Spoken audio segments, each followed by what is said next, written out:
I love how I like immediately have you come out of your room right when I like kick the thing on. No, it's just like my attention immediately goes to the side. So, huh?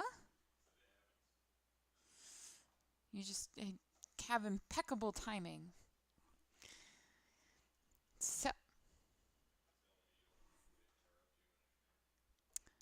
well, I thought I had already said that, but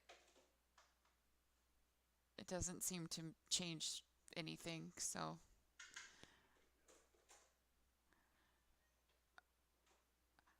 mm, well, I think part of like the awkwardness of it is like I literally haven't said anything other than this conversation with you so far today.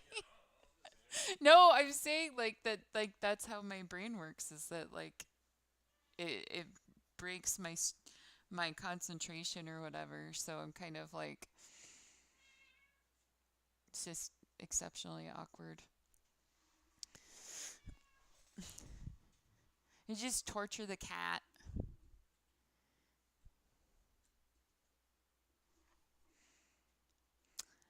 Well, I guess the stream is on for the night either way, and we've started and have our requisite awkward moments. So, anyway, uh, for people who are starting to hop on to the stream, welcome. It is Saturday night. It is like 11 o'clock here in District 2, and we are at home again. Um, so this is Ask Mama Lynn Anything. Essentially, the purpose of the channel, of the sessions, however you want to describe it, is you can pop in, you can ask questions, engage in conversation, uh, sort of just be here. I don't know. It's ultimately the whole concept of being here is to engage in a conversation, utilizing simple levels of distraction in order to facilitate the conversation. So we kicked off the tradition of it way back in the day when I was in college, using physical jigsaw puzzles. People would come sit with me, work on jigsaw puzzles, and talk to me about their life experiences and the things that they have going on. And uh, basically, we talk about anything, everything, um, and it's kind of carried on through to today. So I am definitely like a new channel. Oh, and look who it is. It's Timbre on demand. Just like every single time we bring on the camera and I start talking, she comes for her attention. Yes, I am doing something other than petting you. Anyway, so Timbre is my cat, and she likes to make her presence known, but I guess that's what you get when you are Grandma Cat. Grandma Cat! She's still got a lot of spunk to her though, and she acts a lot like a kitten, and definitely has learned a few special words that she thinks kind of moves her towards getting extra uh, tasty treats. But that's not always the case, is it? So, um, honestly, I did not think I would be kicking off today. Like, I didn't think that I would be um, starting a stream at all, and I don't know how long I will be here, but I got to thinking about it in the last like hour or so about what I felt like doing with the rest of my day and what I thought would be of benefit to both myself and to the people who kind of stop by, say hi, and then move on, whichever. And and I was thinking about an experience that I had had. So I figured at very least I could come on and uh, talk about what that experience is like and sort of kick off a specific uh, a specific line of conversations that I think we will ultimately end up having through the course of the existence of this channel. So, that being said, um, if you come across the channel and you're kind of looking for someone that you can talk to about a life issue or whatever, you are free to drop it in the chat. I if you've seen what I do here before, you'll know like I literally take your questions out of the chat, talk to you back and forth, and be pretty conversational about it. I do have kind of a future intention of bringing together actual voice conversations through like Discord, um, in order to give more of a conversational feel. But right now, kind of just testing the waters and getting a flow of certain things going. So, we grow incrementally.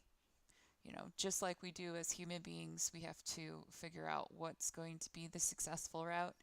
And I guess I just work better in piece by piece. So, I apologize for kind of the delay to getting started into the conversation. As you may have noticed, right after I turned it on, my partner came out of what I refer to as his studio, um, and I guess decided he needed to get some food. So that's part of what makes us lovingly awkward here at the Mama Lynn conversation hour is that we do ultimately kind of go off script, off,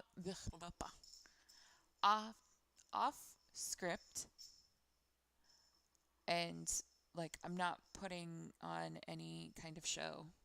Like I'm literally as awkward and tangential and I don't know, meandering in the ways that I talk about things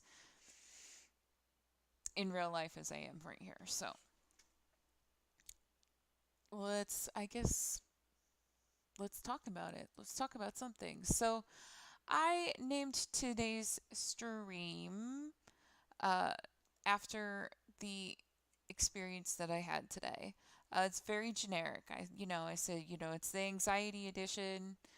Um, and so ultimately, as you probably have gleaned from that title, ultimately, what one of the things that I think we should be talking about is the experience of living with anxiety, and kind of the different manifestations and the different things that we do to combat it, the different experiences that we have in our daily lives.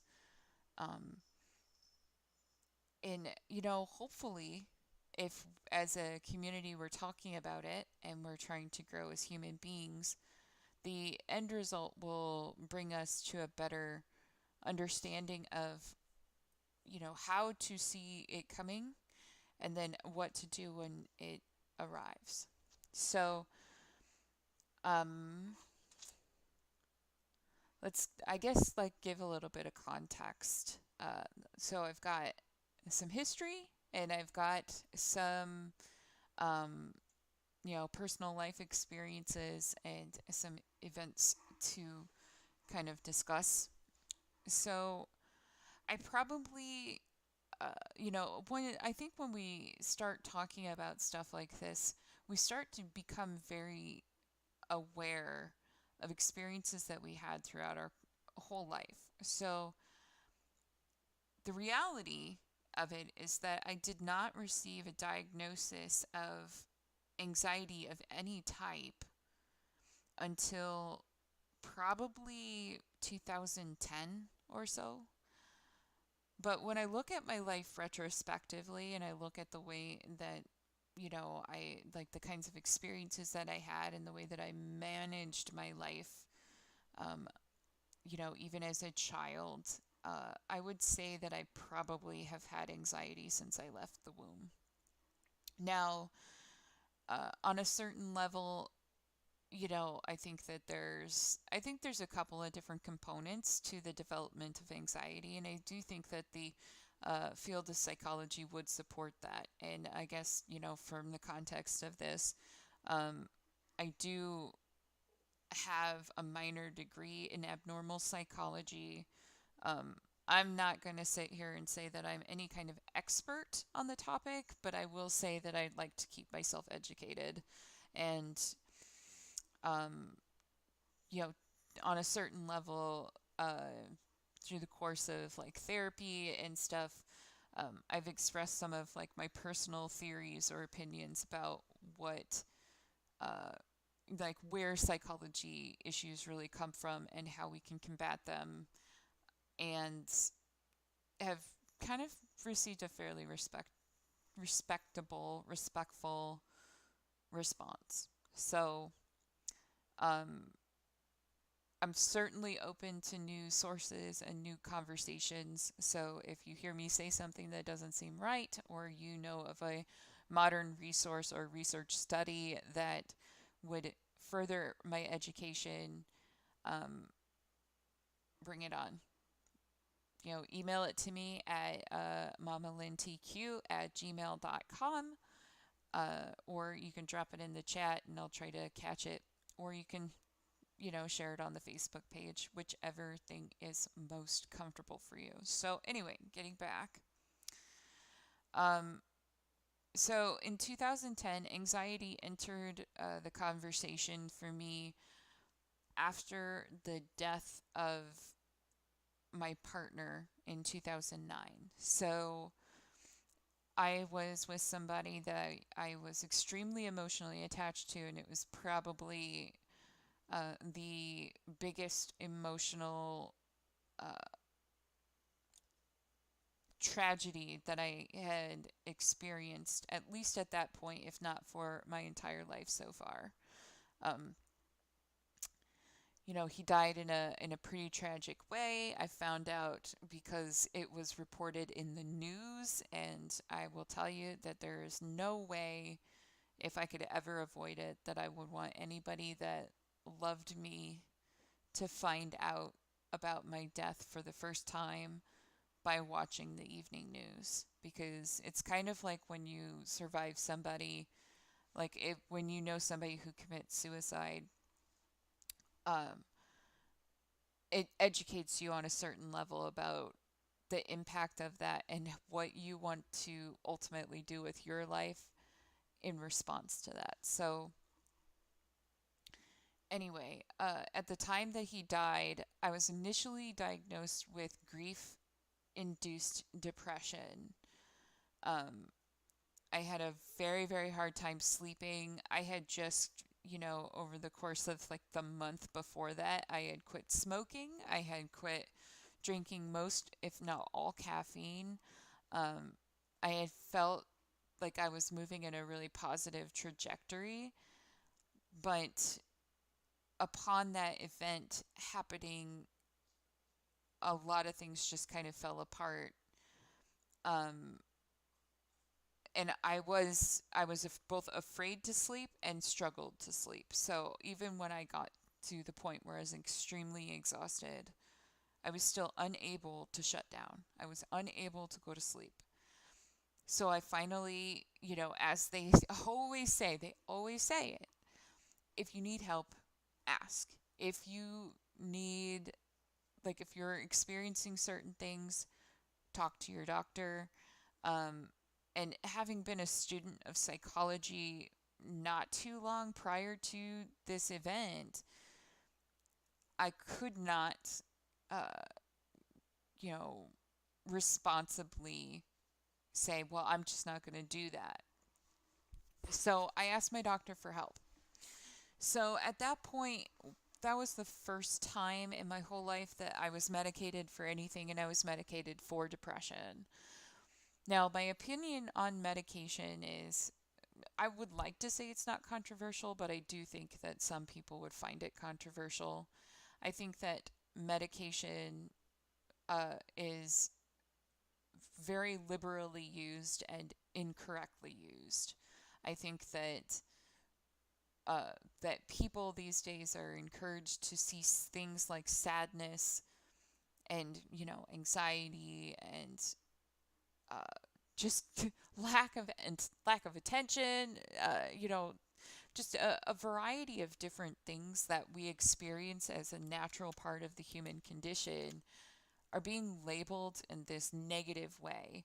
So when we label it in a negative way, as in like it is a problem that must be corrected, rather than it is a less than pleasant experience that is a normal part of being human, we see a lot more people seeking assistance from their doctor and seeking medication to turn off their ability to have that experience.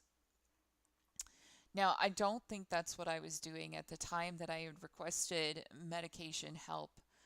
Um, I think it was appropriate for me to ask for the help at that time. But one of the rules that I had for the use of medication, and I think should be the rule across the board, is if you're going to take psychiatric or psychotropic type affecting medication, you should be required to have at minimum monthly mental health therapy sessions, not just medication checkups with a psychiatrist, because psychiatrists are not typically there to provide actual mental health therapy or treatments. And, uh, so if you're receiving that medication, um, you should definitely be in talk therapy with somebody. Now, I think one of the things we also see quite a bit of is people who receive medication initially from their primary care physician and then they just never pursue actual mental health treatment. I think it's an incongruency that we see where we say like you should be encouraged to get mental health care, but people equate getting their initial medications from a primary care physician as being equivalent to receiving mental health care, which is just not. Like the goal is typically that your primary care physician would address the situation, and if especially if you've never been on any medications before, there's certain medications that are kind of the go-to, especially these days. um, and then the idea is that your primary care physician can start you on a lower dose, um, and should be encouraging you to follow up for the titration of that dosage, like to adjust it or add other medications to that medication with a psychiatrist. So we'll just say that, um, like I guess as a rule, like I won't ever tell somebody to take this medication over this medication or make any specific recommendations other than the types of like care providers that they should be receiving care from and how to get in touch with those care providers in an effective way. So I entered talk therapy and I was on medication. Um, and it's a very long story, a lot of the things that happened in between, um, when I started the medications, when I received the diagnosis of anxiety that was added to uh, what was at the time labeled as a generalized undefined mood disorder, um, aka like unresolved grief. uh, I'm like I've got a number of different things that are part of my life and are mental health issues, from the perspective of categorization. But all of the depression type stuff ultimately was lumped into this undefined mood disorder because it didn't meet necessarily classical presentation of depression. So when they added the anxiety to my diagnosis chart in 2010 or so, um, my medications changed and we increased medications, and I had a medication uh, provider that specifically worked on those, and I had my talk therapy, and I was doing all of these things. But it just felt wrong. It didn't fit with the experience that I was having. I knew that it wasn't the correct diagnosis, and adding more medication was certainly not the answer because essentially, like, if you're chasing the symptoms of one medication with a new medication, like, I think once you start kind of looking at potentially being on more than two mental health medications, it's worth asking the question, do I really need to be on this many medications, or is it a matter of needing to come off of the ones that we tried because they didn't work and then trying a different approach? Unfortunately, I kind of got put onto the layered approach to the point where what was once this kind of situational depression had, you know, evolved and blown up into, you know, uh, border, like, I had a mild form of agoraphobia. I had I had a psychiatrist that was floating the idea of a rather severe and debilitating mental health disorder, and a personality disorder, and it wasn't right. And I knew that a lot of it was coming from the actual medications and not from where I was myself. So, without going down like the tangent of what happened in 2013, um, we'll just kind of cap it right now as saying like 2013 was the year that changed my life. And one of the things that happened during that year is I had gotten catastrophically ill.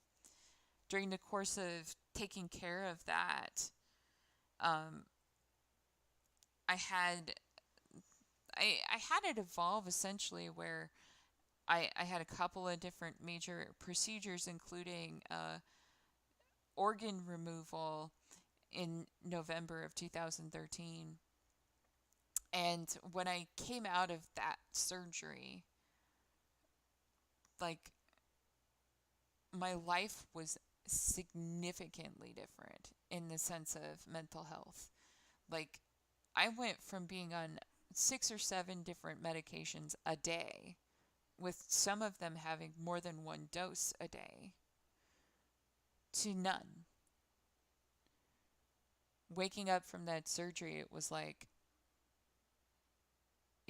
like, I don't know if like a switch got flipped by the anesthesia, like, because that has happened to people before, or if it was just a matter of uh being given something to actually focus and fight against. Like, when you feel so awful for so long and then you find out like there might have been a legitimate reason for you to be feeling awful and you finally fix it, you feel so much different that it's like this honeymoon of like, wow. Or, like, my theory was that because the organ that died was actually one of my ovaries, like, I think I was literally trying to treat a uh, significant hormone problem with non hormone medications, like, not ones that would affect the hormones of my ovary. Like, they were issues generating from a different place. So, anyway, leaving all the medications behind and literally walking out of my house every day without taking a bunch of pills was something that I had a hard time really accepting for a long time. So I left bottles of the medications that I was taking at the time in my medicine cabinet for probably almost 2 years after that event. After I decided, I can give these away, or not give them away, but like I can remove them from the cycle of my life. Um, and then it became a source of pride, and it became something where knowing that I was able to leave them behind supported the idea that I have always personally held, which is that medications for most patients are meant to be temporary.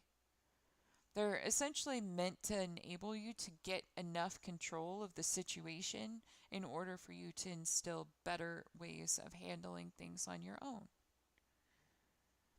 So, you might be able to imagine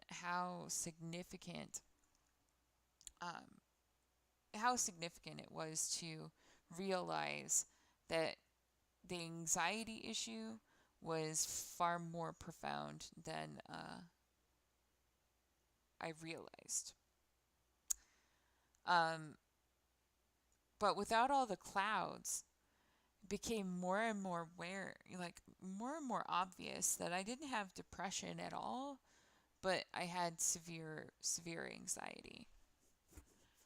So anyway, it's a little bit of a historical story, probably super boring and nobody's interested in it, but I felt like I needed to at least touch on some of that to get to where we are today and why I decided to come on to the channel today,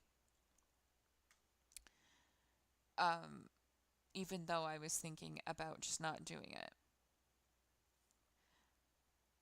I am having a very hard time with my life circumstance right now. So, I'm trying to do positive things, trying to do things that will feel fulfilling, things that will kind of support, a better perspective as I'm trying to navigate what it means to live as a US citizen during COVID times, um, what it means to be somebody who has again lost their employment, somebody who is dealing with significant uh, kind of medical issues that are incurable and uh, very frustrating at times.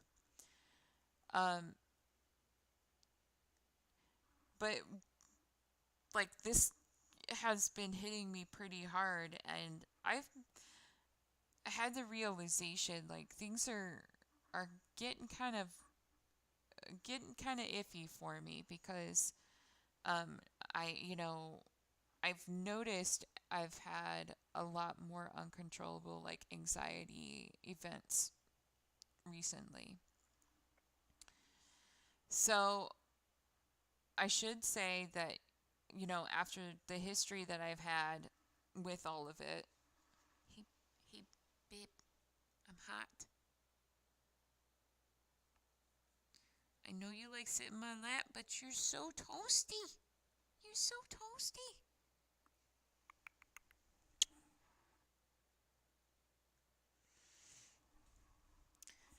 Anyway, so um now I forget where I was at. So Timber's my emotional support animal, and I see a therapist every week, and I feel like I've been trying to do what I should be doing in order to take care of it.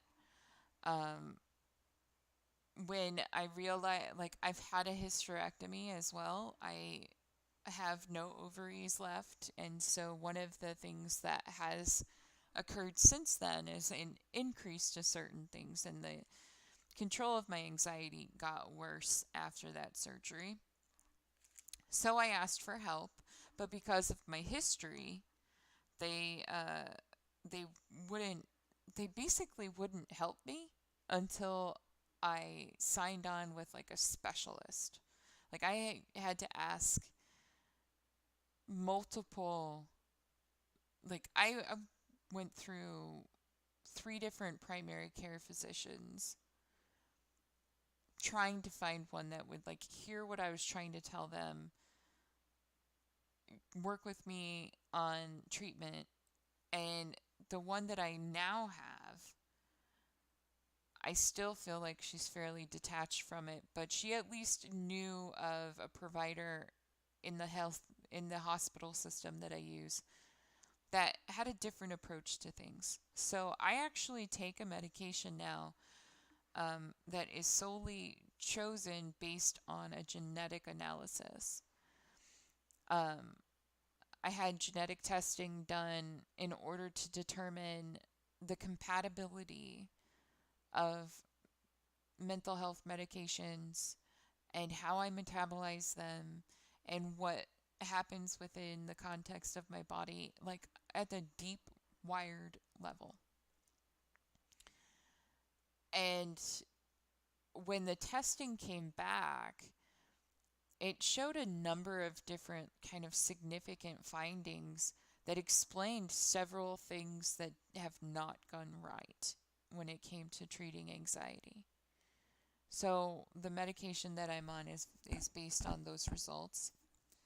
And um, otherwise, like I had, emergency Xanax and it was all good. Um,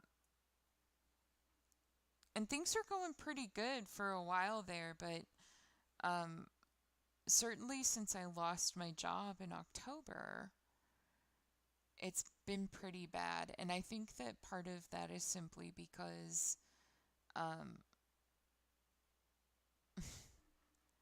it's a hard life experience, but it's happened to me before, and my life has gotten really, really messy before because of it. So, right now, I'm definitely experiencing a lot of anticipatory anxiety and a lot of frustration and a lot of difficulty in trying to create that balance.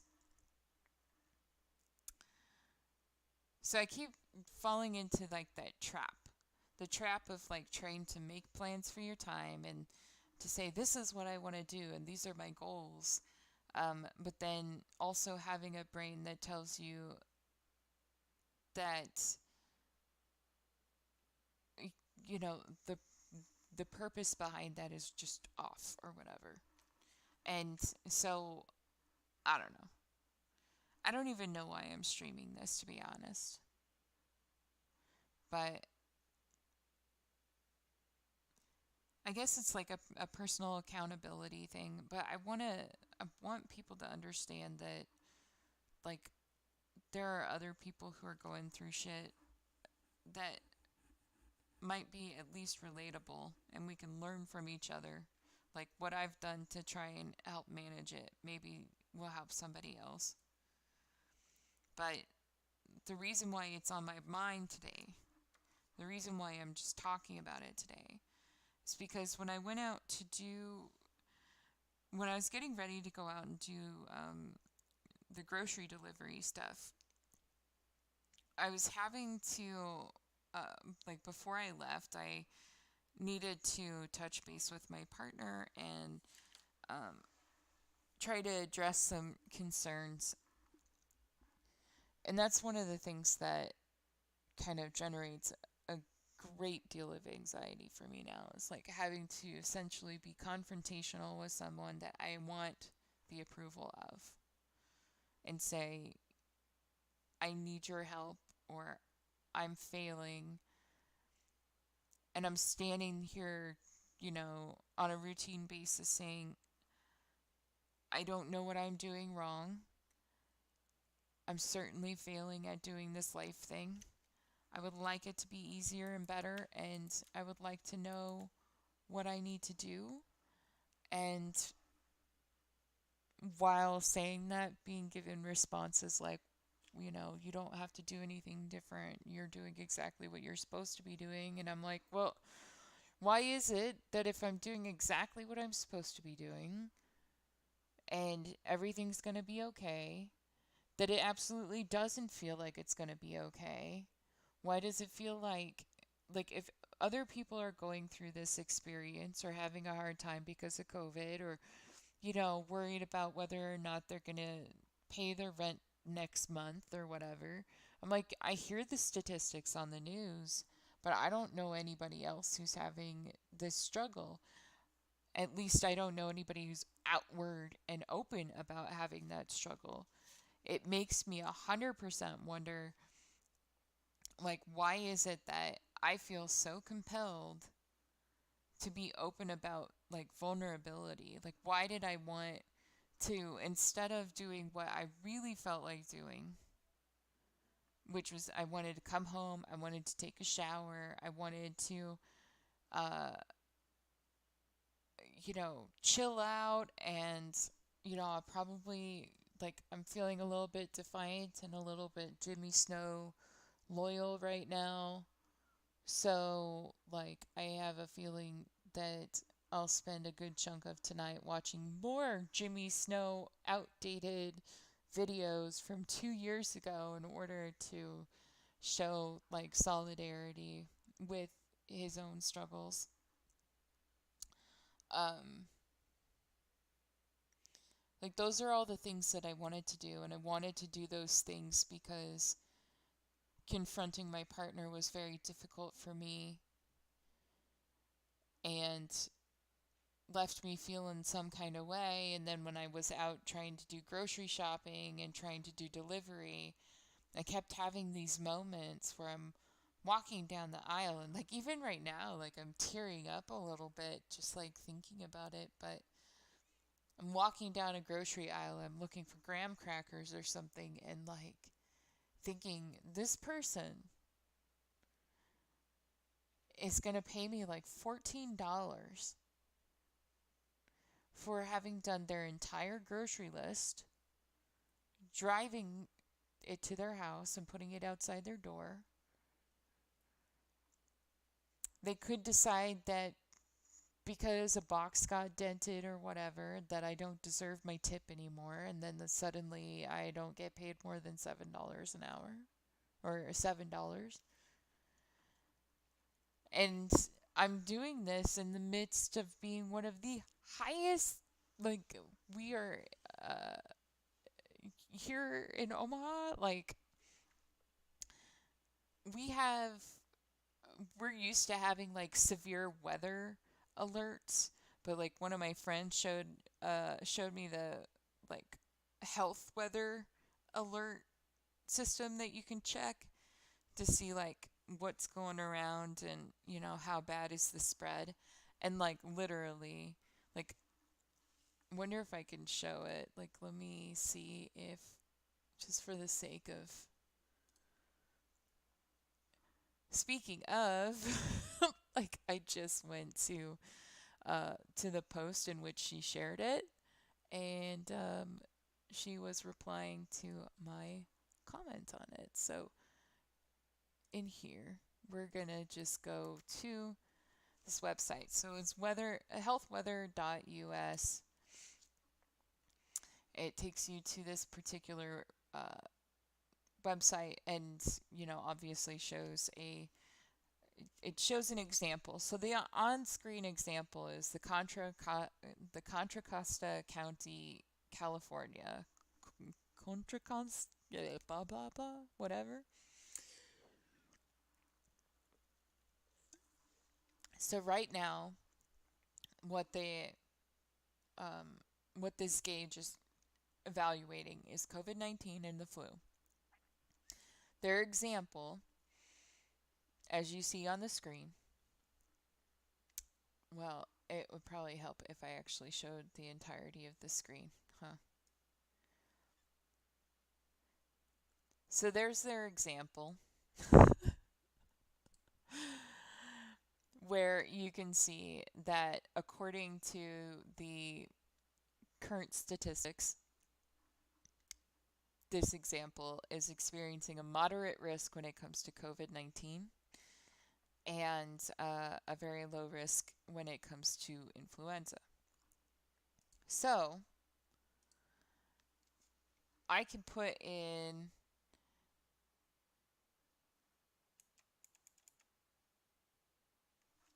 my zip code. And this spacing is perfect because, like, having to move it over that much meant that I could put in my zip code and nobody's going to see it. This is what our chart looks like.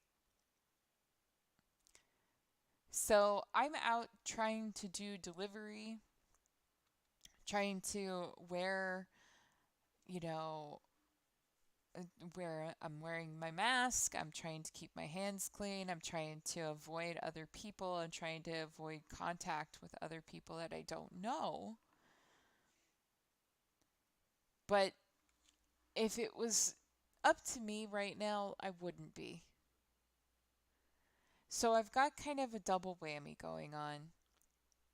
Well, maybe a triple whammy because I'm at that, like, at a juncture with my relationship. I'm I don't know. It's like this huge ball of anxieties that are building up right now because I've got my own, like, personal medical issues that would be going on whether or not we have COVID. And I still have to worry about those things. I also have to worry about COVID. If I get COVID, like, I don't have directly any illnesses that are openly listed as being problematic for having COVID, but based on, my life experience and things that I've had, like my experience when I had the swine flu, COVID's probably not going to be fun for me. Like, I could conceive of me having some of these severe situations that, it it could be really bad. So the idea that right now the only way I can consistently build any capital to keep my life supported, because I don't have an enduring, severance package. I don't have a bunch of money in savings. Like, I'm literally looking at, like, if it was up to me and I was the only person contributing to our our rent next month, we wouldn't make the rent. And that bothers me a lot. Like, I busted my ass after 2013 to not be in this space ever again. But here I am anyway. So I'm having a real hard time with the fact that I'm doing this delivery work in order to make money, in order to keep my household moving, in order to be able to take care of myself. But in the course of doing that, I am potentially generating an incredibly risky situation for myself. Because while I know this is out there and I have enough traffic and delivery to know that there are a number of people who are recognizing the severity, I also see how many people are at the stupid store. And I'm just like, why? And then I also see how many people are at the store doing the delivery work that I'm doing as well. Like, it's gotten to the point where the concentration of people who are shopping on behalf of other people has become recognizable. So I personally wear a lanyard that identifies me as somebody who's shopping like that. But um, with the number of different services that you could use and the number of different stores you could go to and the people, there's all of these different factors. So I was at one of my last orders of today, just walking every aisle and just, like, at one point I'm just sitting there. I'm beating my chest to try and, like, physically make my heart change the pace at which it is beating, because I can feel me just like it's like I'm standing on the edge of a panic attack shaking. And I know that if I tip just a little bit too far, like I'm going to have a full-blown breakdown in the middle of this grocery store. Definitely not what I'm trying to do today. So I guess I wanted to just kind of like, I don't know, free associate on it, talk about it a little bit, acknowledge that it happened, acknowledge that it's still happening, um, let people know that like this shit is happening to other people, like that we are all under this pressure. I have no idea how I'm going to get from where I'm at right now back into any semblance of normal life ever again. Like, it doesn't feel like there's any path back. And I'm not saying that we need to go back and rewind and everything was perfect before, but I'm saying, like, I can't envision a scenario in which we're back to a place where we're freely going to restaurants and I can go to my friend's house and I can go to concerts if I feel like it. And I don't have to worry about whose hand did I touch at the grocery store today. And I don't have to, uh, like, I don't have to think about where it's going to place me. Like, if I'm going to hunt for a job, like, I don't have to think about as many factors as I do right now. But I'm finding that even like the anxiety about this situation is causing me to be slow when it comes to applying for a job. Because the sectors in which I'm actually qualified and in which I can conceive of being stable for an ongoing near future, they are also in industries that aren't necessarily promised. Things aren't stable. I don't know if I could handle it if I joined uh another like outfit or re-entered the industry for the third time only to get laid off again. I just I know I'm not the only person experiencing that. I know that I'm not the only person who is living with this level of just weird and crippling fear. I don't understand how some of the people that I'm delivering groceries to are able to buy $300 worth of groceries and have it delivered to them and keep the houses that they live in and the cars that are in their driveways. Like, how are they still working a job at all? Like, how is this even, like, how is it that my life has started to fall apart so significantly? And I can also identify, a ton of people who are just like, wow, this is a mild inconvenience. There's a part of me that's thinking about it in the context of like the country itself. And, you know,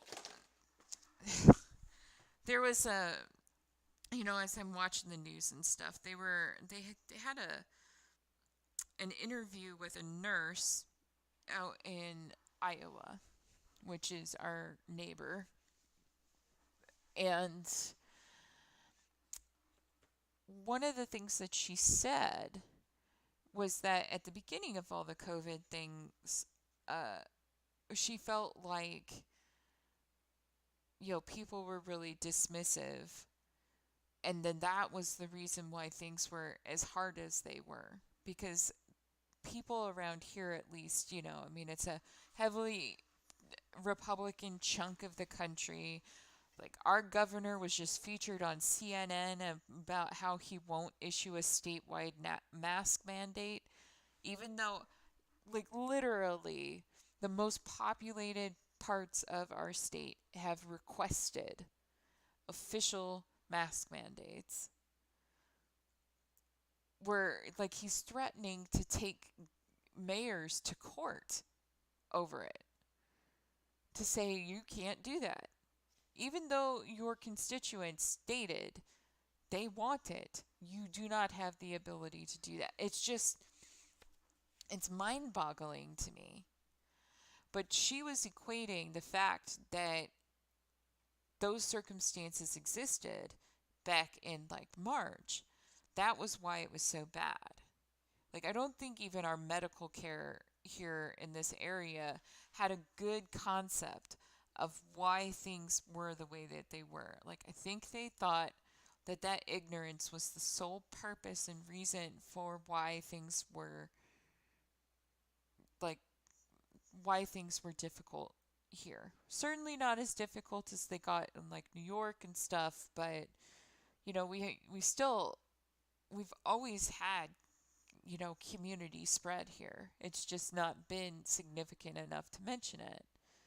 Well, now it's significant enough to mention it. And she was talking about how, it's been 6 months or whatever since she, originally thought about it. And she doesn't understand why, with all the information and all the education and all the experiences that people have had so far, why it seems like things are so much worse now than they were when everybody's just said, that it didn't matter at all and they didn't do anything with it. Like, it gives this impression that like non-action is equal to, or if not better than having tried. And I think that's a really unfortunate thing to like even acknowledge as being a potential thought, because they feel like that's also what the GOP is telling us on a national level. And when they're talking about, just kind of letting it run and do what it's going to do, um, it's, I don't know, like it's just so stupid. And so then for someone like me, where like one of like I guess I didn't like clearly state this, but one of the things that the genetic testing revealed was that the type of anxiety that I'm experiencing and dealing with and combating against is likely wired into every bone, cell, just every part of who I am. Every physical part of who I am has the code for this level, like this profound anxiety. So I don't necessarily have the ability to turn it off.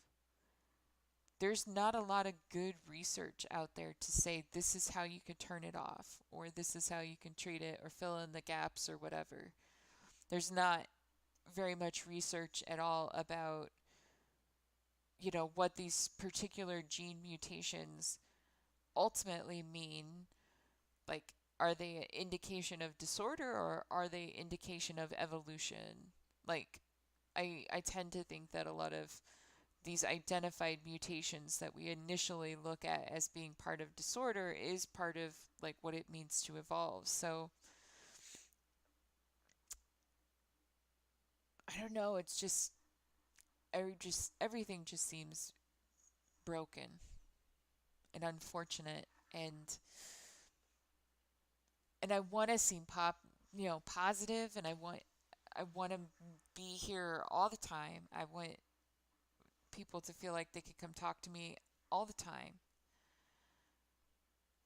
It, but as I was heading home and thinking about should I get up and spin up an AMLA tonight, my conclusion was generally no, because I thought, like, is it appropriate for me to share share those mental spaces. Like if I'm trying to provide good perspective and feedback and help people feel more confident in their choices or in like just life in general, what does it really do to that impression to talk about anxiety, to talk about your own disorder or experience or whatever? But then I ultimately logged on because the counter that I have to that a lot of the time is the desire to appear strong is often the reason why people avoid asking for help, why people avoid admitting that there's an issue until it has become something that's going to take a ridiculously long amount of time to try and get some semblance of control over. And if we could just open up the conversation a little bit earlier and help people understand that experiencing these things that are part of our human condition, that sometimes they get a little bit farther along that spectrum of severity than we can handle on our own, but they are all pretty much on that kind of spectrum. Like, talking about it sooner means that it gets less severe. Consistently treating and consistently supporting yourself, not taking a break when things feel okay, it that stuff helps you not get to a point where you're out of control.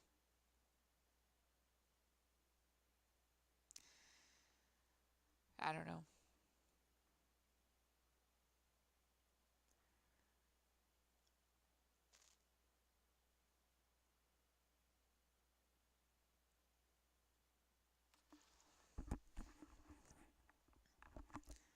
I find it kind of ironic though that and I'm sure it's just because of like the time that I started this and stuff, but I find it very kind of generally ironic to think about the fact that um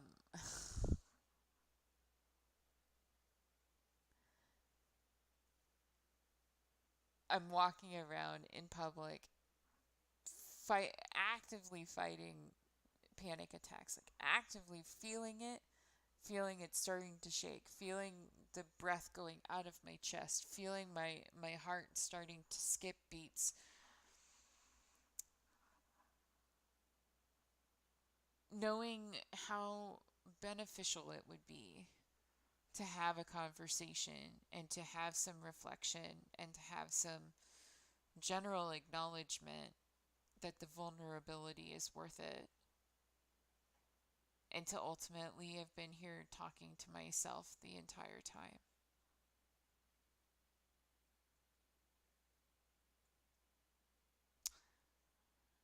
So, anyway, I am certain that there will be multiple other anxiety editions, and I don't think this was a very good introduction to the experience on the whole, but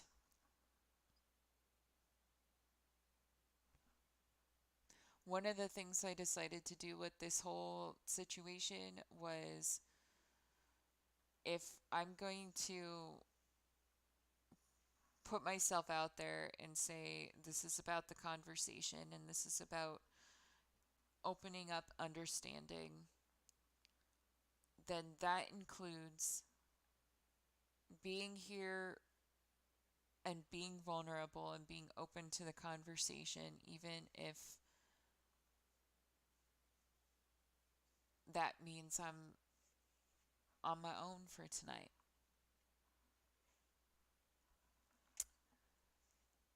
So I guess there's that.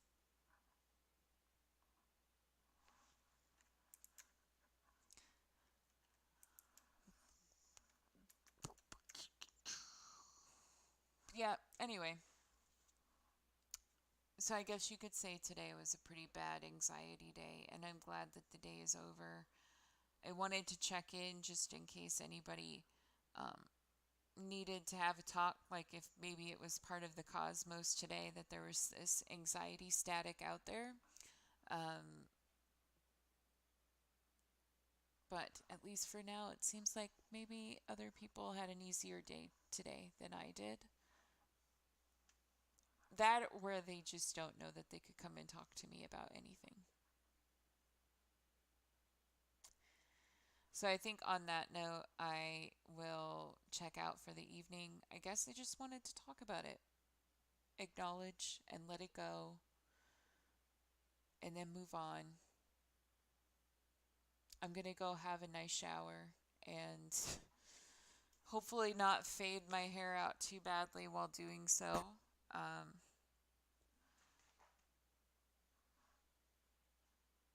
and the cat just jumped up. I'm leaving. I'm leaving. What are you doing? What are you doing? You know your paws hurt. They hurt.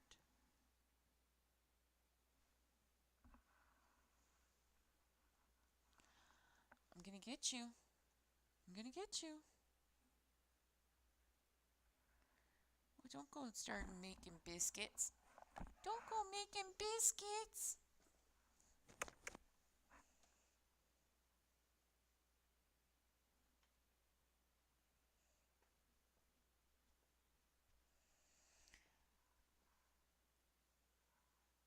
I know, like, I this just kind of came up to my head, and I guess this is going to be the awkward conclusion of today's evening. But I did think about the fact that at the end of the first week, I said I needed to start focusing on like actually scheduling the time so that people knew when I would be here and I would be able to hold myself accountable.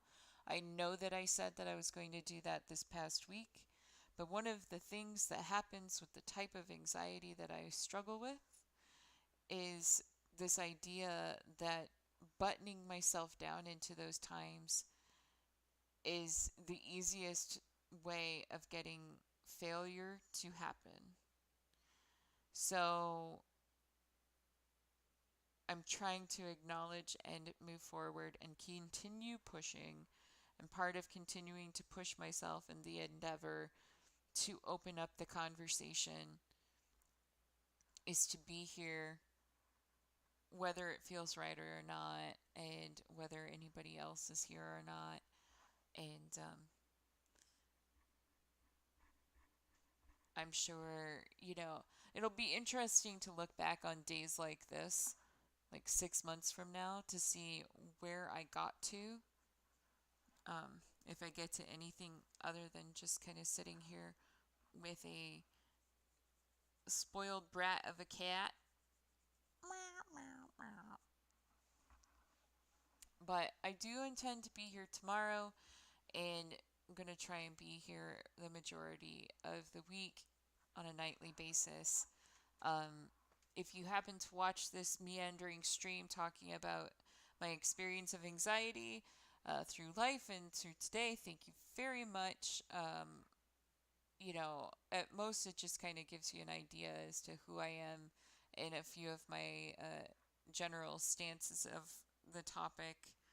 But I would love to have continuing conversations with people about what what your experiences have been and how I can help you learn from what I have had to learn.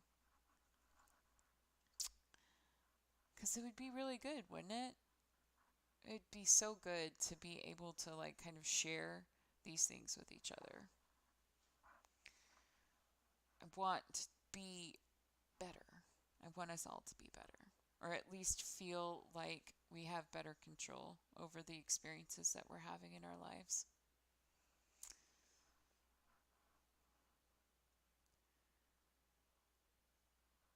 Like, I saw like a sudden uptick Like so funny. Like that's one of the things that's really awkward about live streams is that um because I am so new, I have very limited visibility, so it just basically tells me how many people are watching right now. And um, just as I'm like saying my awkward and meandering sign off because nobody's here to talk, I see the count uptick. So I guess I will sit here for a second, and if somebody has come to chat, drop a sentence or two in the chat. Let's talk. Um, don't give me that look. You got your eye booger. You're gonna get a boogie. Let me see. Let me see. Did she get pretty? There you go.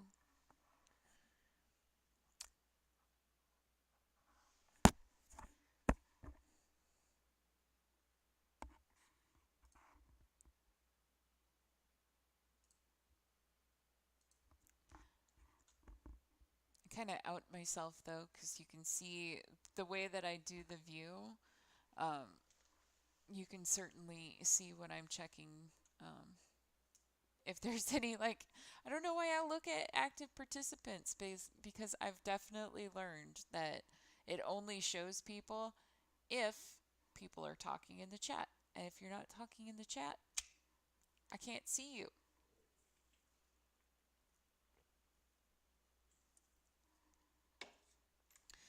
So, Tamber, what are our conclusions of today? Our conclusions of today is that there are a lot of different ways to manage our anxiety.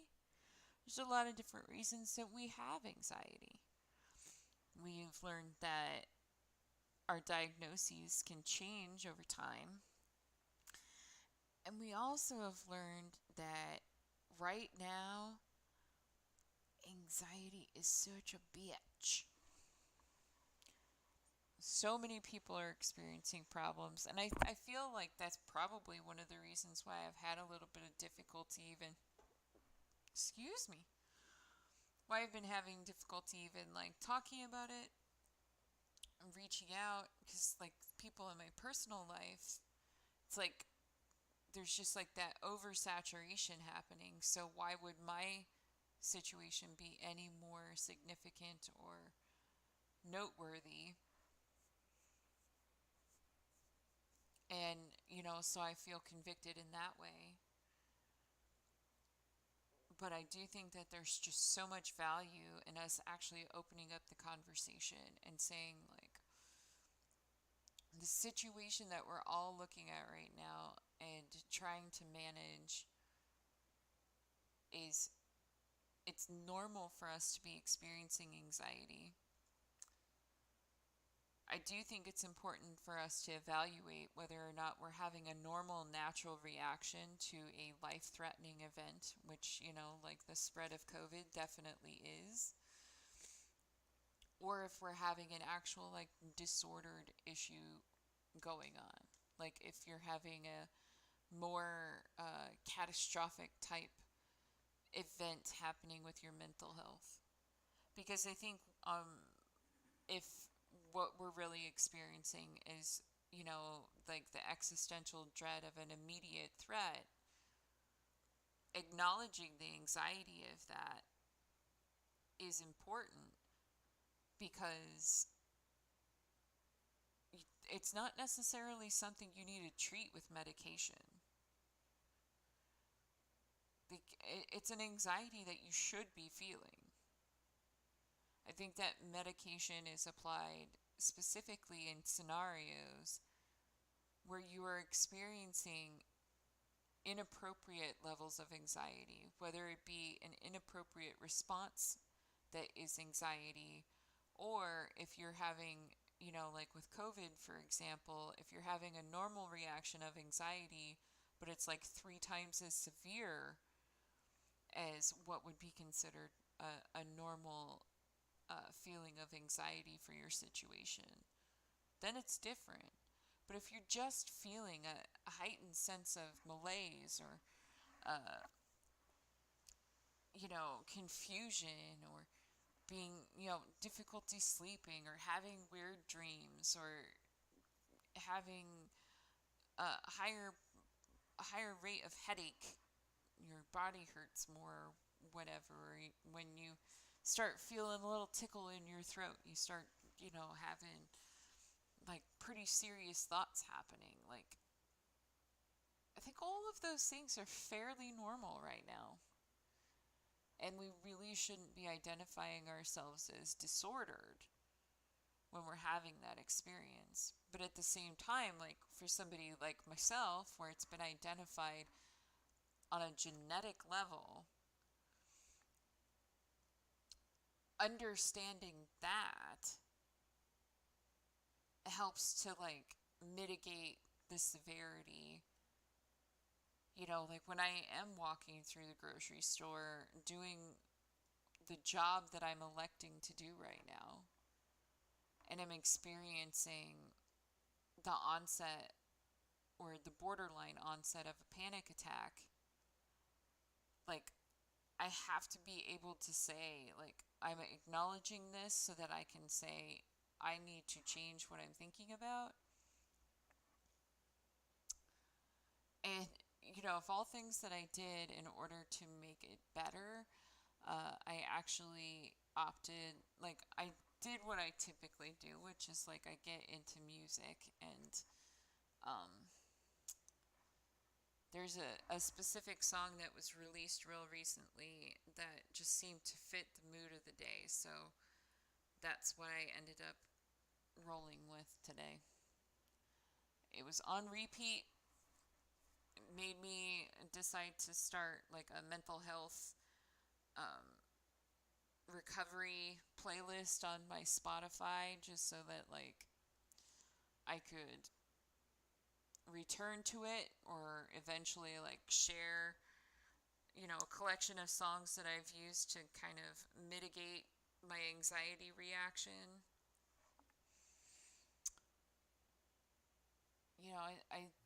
I think that I don't know. I'm just kind of rambling right now. But from a community perspective, which is like the whole purpose of this, is to build the community and build the conversation. Um, if we're finding ways of mitigating those feelings to help us manage and help us move forward with our days and still accomplish what we need to accomplish, we should absolutely be sharing those things. I, for example, get really nerdy about it sometimes. Sometimes I take these headphones to the store with me and I dance while I grocery shop for people. That's probably what I'll do tomorrow. I like to think that it makes other people smile.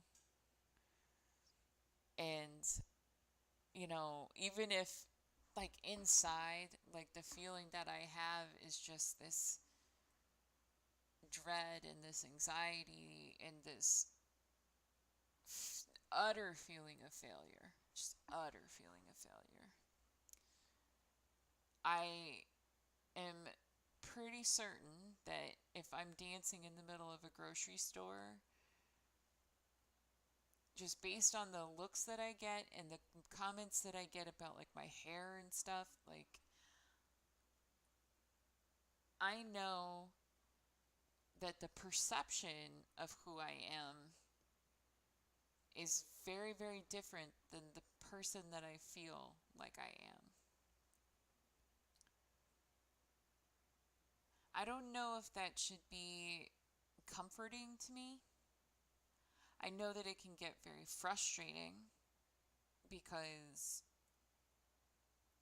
you'll be sitting there thinking, I need to communicate this or express this, or I need this to be acknowledged, and like there's not an avenue to get to that acknowledgement because the perception is so different than where you're at.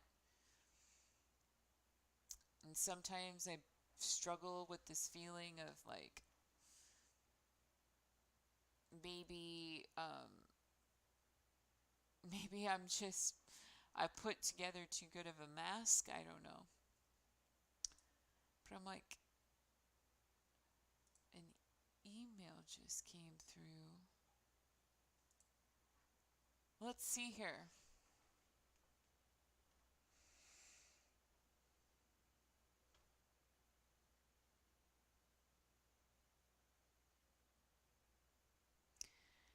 So I got I'm like so excited. I'm not going to say your name, but let's just be real.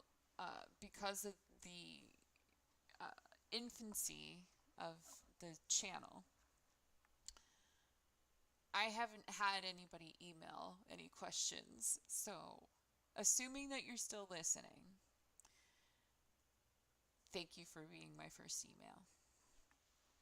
So, um, so for like I, ugh, now we're gonna be all awkward and I'm gonna be all like verklempt or whatever they say, but it's kind of identify how I'm gonna handle emails is that I'm going to presume a sense of anonymity. Um, like I'll share the questions with the people who might be listening to the stream, um, but I won't share who said it because the assumption that I have is if you choose to email versus be in the chat itself, that you are actually looking for that response to not be directly related to you. Uh, I also, like, I'll admit I'm super lazy or procrastinate a lot or whatever you want to say. So while I would love to say, oh, I'll clip it and I'll send it directly back to you, but it's not necessarily something I can see.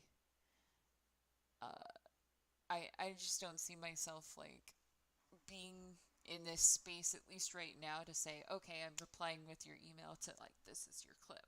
But um, the question that was asked was, how do you recommend dealing with loneliness during COVID, and specifically advice for a guy? So one of the things like I would like to make sure 100% clear about, like, and this is going to sound completely dumb probably, but I'm not a dude, right? So when it comes down to like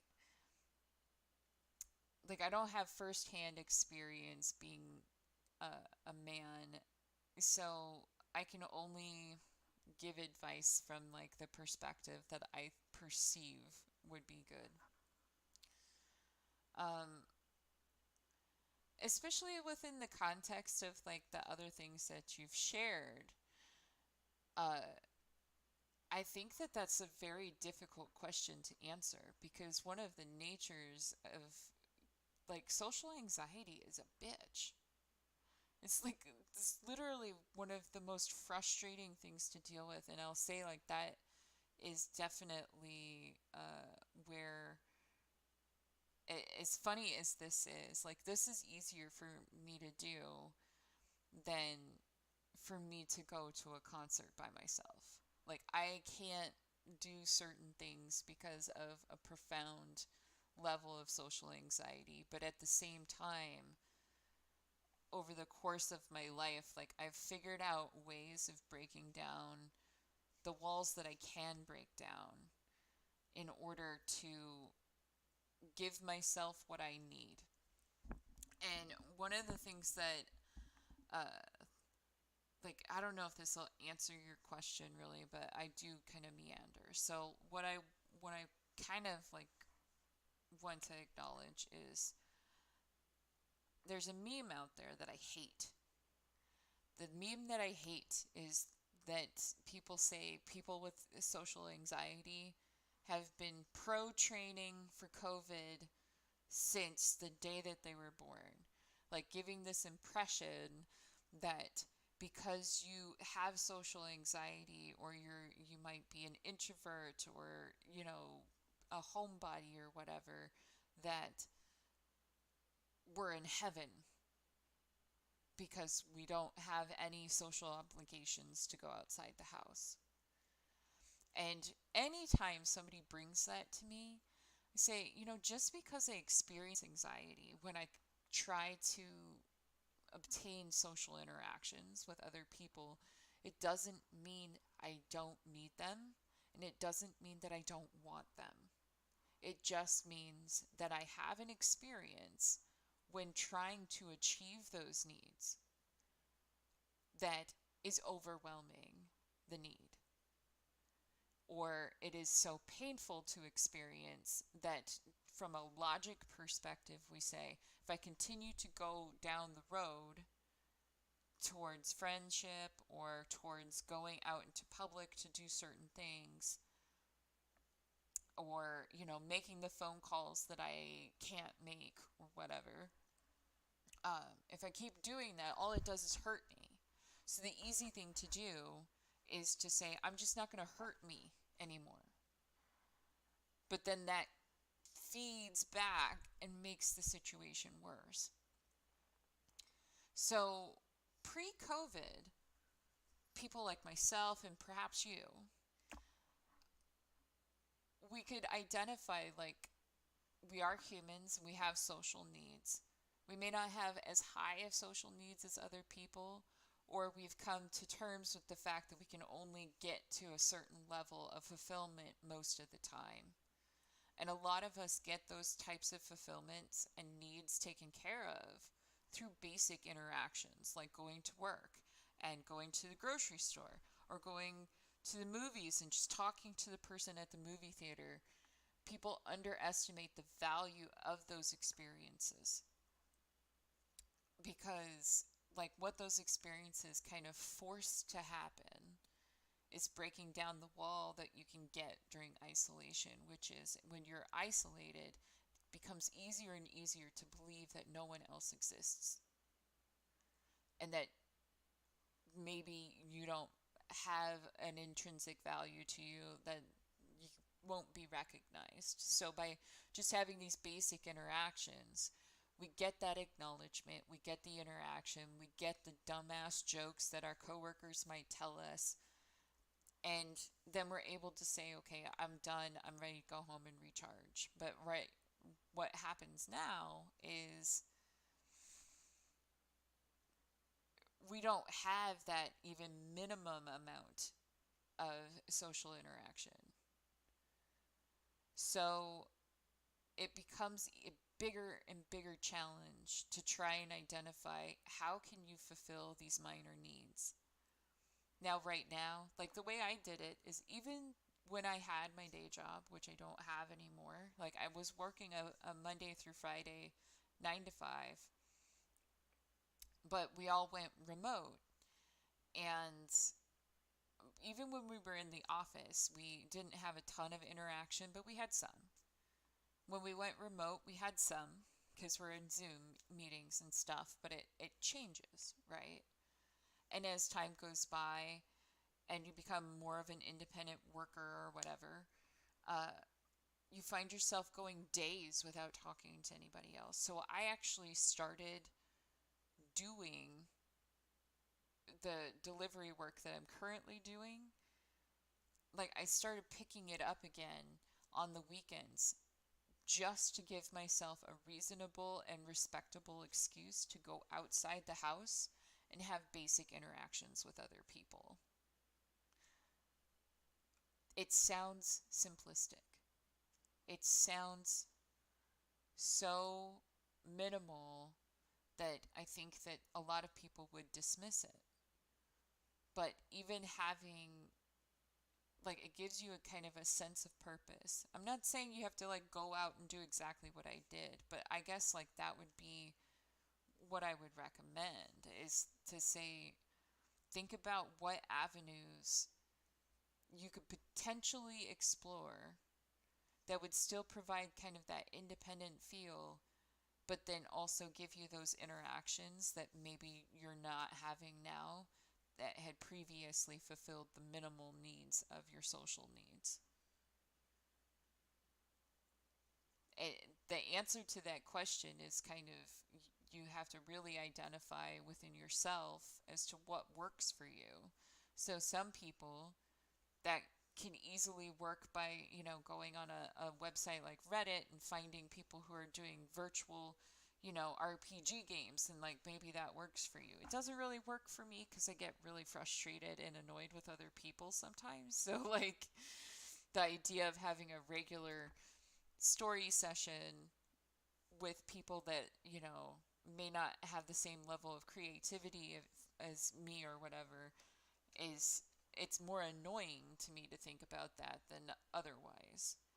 But when I put that energy into, okay, well, I'm going to do, 4 or 5 deliveries today, and just trying to make them be the best that I could be, try to have positive interactions with those people I come across when I'm at the stores, or if I do happen to see the customer, give them reason to uh, respond positively to me. I do think it helps. Um, and then like the whole loneliness thing, like Zoom sucks. I honestly, like, one of the things that I do is, like, one of my brothers,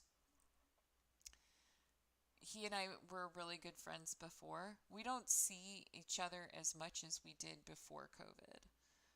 But when things start to get really, really bad, I know that I can contact him, and we're willing, like, we have kind of a mutual agreement and willingness to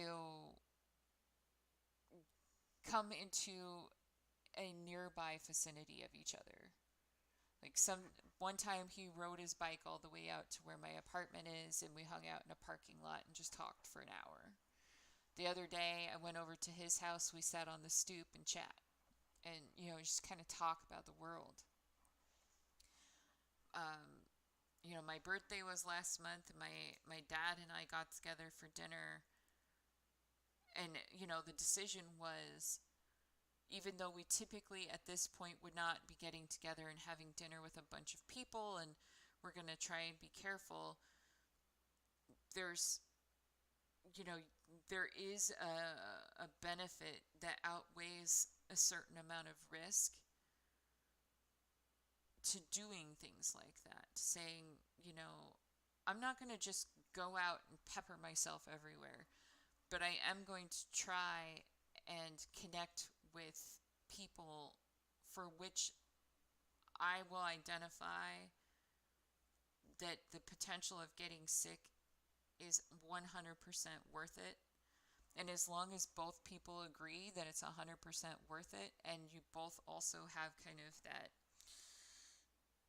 same promise that you have within the context of like your dating relationships, where you're going to be open about what exposures you have outside of your interactions with each other so you can make smart choices.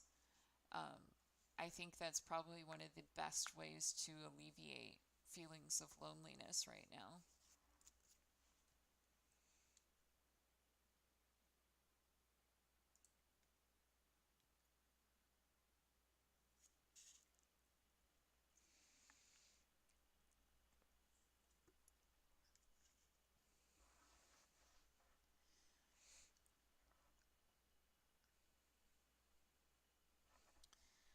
So, with the follow ups, with the next thing was like how to deal with loneliness when you have extreme shyness.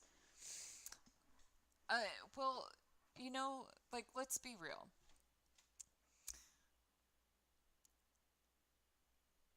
I do think that things like anxiety and depression and other kinds of mental health issues come from a very biological level, where, with like what I was saying before, where, it comes, there's like a genetic component for me, and it's likely there are a lot of people who have genetic components and stuff. You can't change genetic components. The only thing you can change about something like that is how you react. So,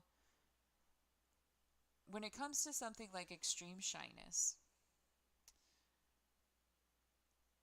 I wouldn't necessarily say that that's in the same realm, but if even if we're going to look at it within the same context, like we're going to say, okay, extreme shyness is a mental health issue.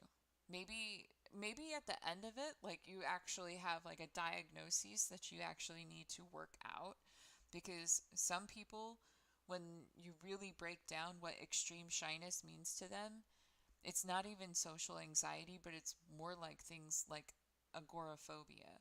Like, even in your email, you say the idea of doing delivery or driving around is a little terrifying.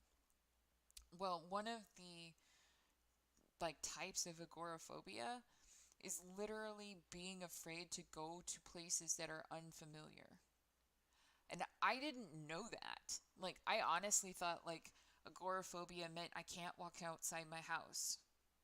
So when it was first suggested to me back in the day when things were getting really hard for me, that I was exhibiting signs of agoraphobia, I was like, what are you talking about? And they just said, well, when you describe how you live your life, like, it started to really click, because it used to be that, I would just say like, oh, I'm brand loyal, or I know how this store is laid out, like, and those were the reasonings that I had. But, if I'm looking at, oh, I got to go to Walgreens, I can be brand loyal. There's Walgreens everywhere. So, what actually identified that kind of agoraphobic tendency was that I could be on the other side of the city, and I would choose a pattern of events, whether that be like immediately driving across the city to go to my preferred Walgreens, or to wait to go to the Walgreens until I was close and justifiably could go to the one that I was familiar with. And I didn't recognize that as being a symptom of the issue. Like, I just thought, like, well, this is my neighborhood and these are the places that I know and stuff. But at the end of the day, if I was in Chicago instead of Omaha, I couldn't reasonably say I can only go to the Walgreens by my house in Omaha. So, um, I don't know if that touches anything that makes sense, but it really started to open the door. And so then I had to make a decision. It really is a choice. You cannot necessarily choose how you initially feel, but you do have choice over what you do going forward.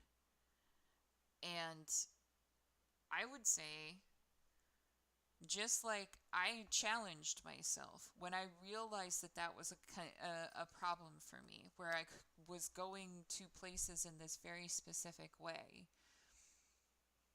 I had to decide whether or not that was actually a problem. And when I decided that in a lot of cases it actually is a problem, because, if I didn't have somebody with me, I couldn't go to a new restaurant. I couldn't go to a new store. I couldn't go and have new experiences without having a safety net. I had to decide, I'm going to do that. I'm going to say it's going to be hard. I'm going to have a problem trying to do this, but the only way that you get past that hump is actually doing it. So when you're talking about extreme shyness and being lonely and stuff, like, you can try, like, if you tried this social avenue and it didn't work out, guess what? There's like 1,000 other social avenues. So if you've got to figure out like what's going to open the door for you. And because all you have to do is get the door open and then get your foot over the threshold. And even though right now it is like monumentally difficult, that's the only way the snowball starts rolling. And so if you want it to change, that's ultimately what has to happen. Like you have to make a different choice. You can't make the same choice every single day that reaffirms the conditions that you're saying that you're uncomfortable with. And then say, well, I have these conditions and they make me uncomfortable.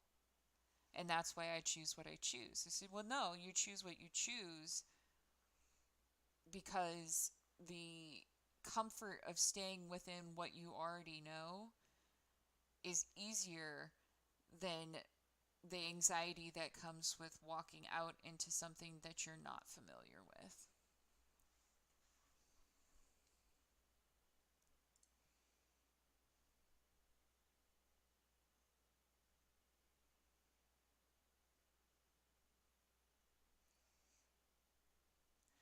For the record, I am not an actual professional counselor.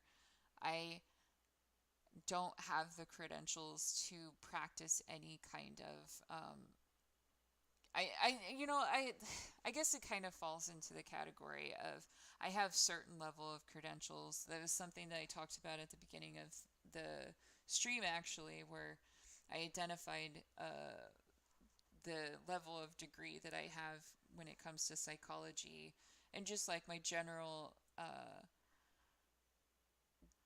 one of the things that I guess you could say it's one of my hobbies is that just kind of the nature of the human condition and the way that our thought processes work has been something that fascinates me. And I think one of the reasons why it fascinates me is because introspectively I can identify how many things don't, like how many things I do that don't seem to be things that other people do, how many things I think about that other people don't seem to worry about, or that they'll literally say, I don't think like that. I don't feel that way. It's probably the number one thing I fight with my partner about is the idea that he can compartmentalize his emotions away from his experiences in a way that I just can't conceptualize. Um, and so I don't, like I said, I'm not a professional counselor. I have thought about going back to school for it, but I hate homework. So instead, I do spend time, donating donate some time to peer counseling, which, for you, the person that is asking these questions, as weird as it may sound, like the website that I do that with is the website 7 Cups of Tea.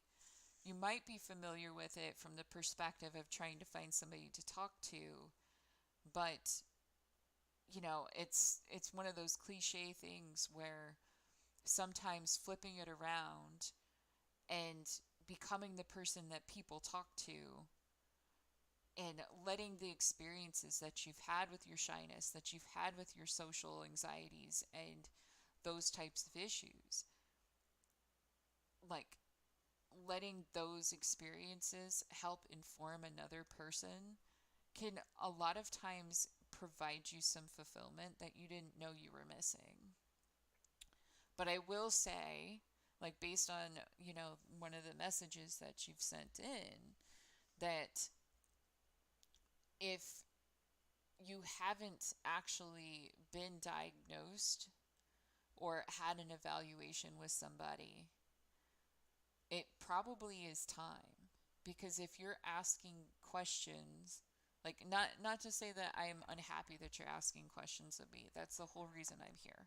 But if you're seeking understanding for these issues that profoundly affect your life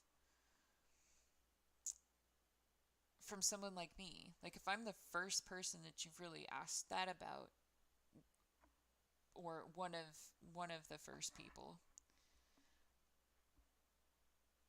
Like I think you've clearly identified it as being an issue in your life, and I think that was part of the reason why I wanted to talk about this today, is that I think we're all so focused on this idea that we cannot show that vulnerability. We cannot let ourselves be seen in that way because it's constantly communicated to us that to show that vulnerability is to show weakness, and to show weakness is to take away our value, because people only want strong, stable, people that can do 150% of effort, and who can go to this, the Christmas party and, mingle and do small talk and all of this stuff. But one of like I would venture to say that one of the reasons why things like neurodiversity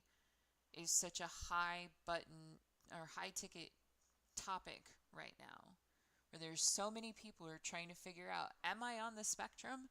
Do I have these issues? Do I need to see a professional? Is my anxiety normal? The reason why this is coming up right now is because there's so many people facing that same question, and so many people who are afraid to admit it.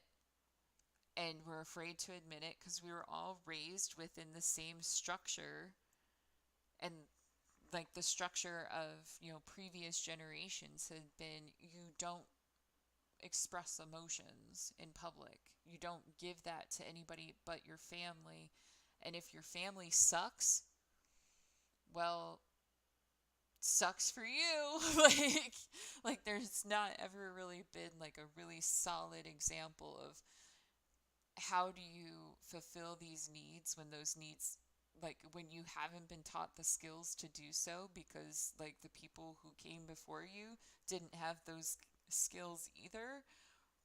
I don't know, like that's kind of scattered, but like I think there's just so many things to talk about in that realm that it's frustrating, but I think there is some comfort to be had in the fact that there's so many people asking the question.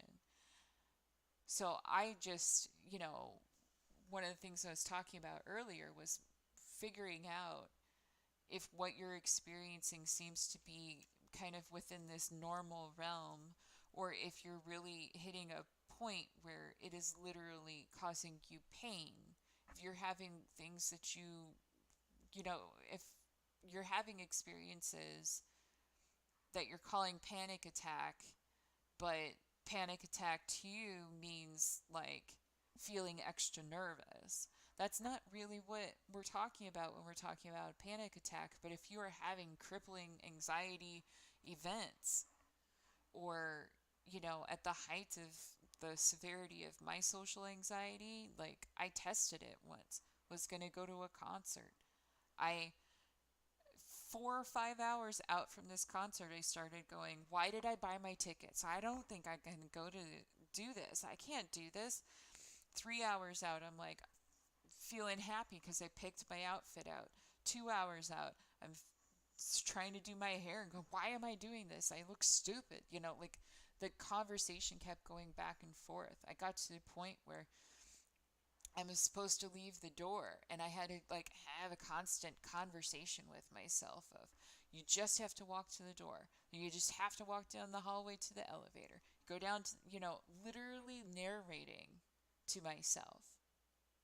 If that's the kind of conversation that you're having with yourself in order to make it through the situations that are uncomfortable, then I would say absolutely it is time to ask somebody for help getting control, so that you can learn better ways of mitigating that than avoidance.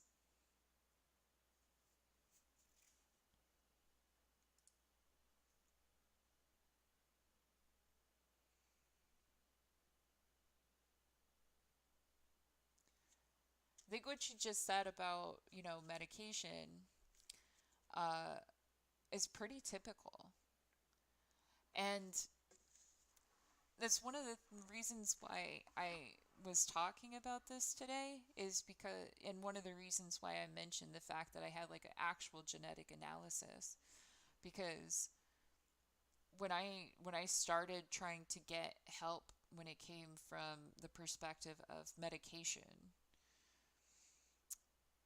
they put me on one that is supposed to be good for depression and chronic pain because I have a whole plethora of other things that I'm dealing with. And it seemed to help, but they put me on an extremely high dose. And it was probably not the best place for me to be in, but that was like when we started this dose wasn't didn't seem to be doing enough. So then up it and up it and up it until I was maxed out. And over the course of the years, tried various different medications. All of them seemed to work somewhat, or they would do things like I would lose my memory. Like,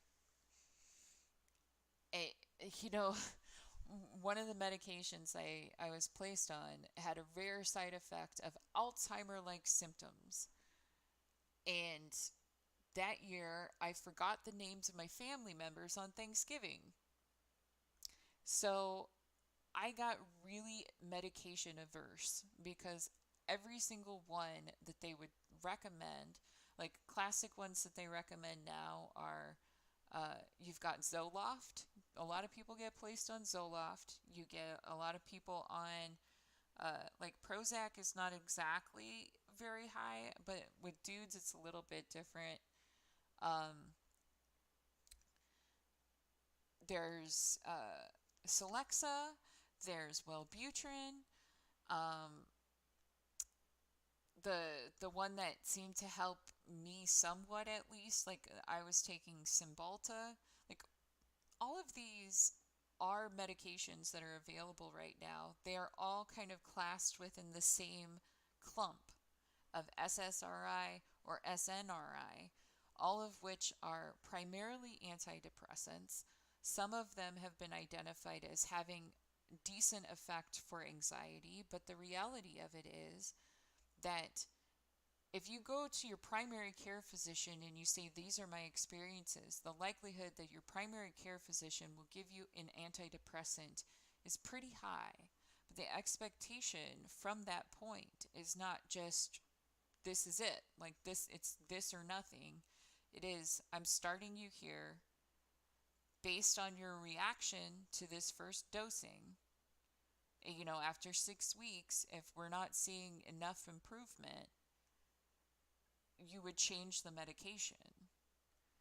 Now, it's my personal opinion that a primary care physician that is being responsible would get you started on a medication based on the severity of your situation. Like, if you show up at the doctor saying you're thinking about, harming yourself often, it's reasonable to say it's going to be better to put you on an antidepressant and then have you go to a psychiatrist than it is to say, well, wait until you can get into a psychiatrist, because the wait list for a psychiatrist is often 2 to 3 months.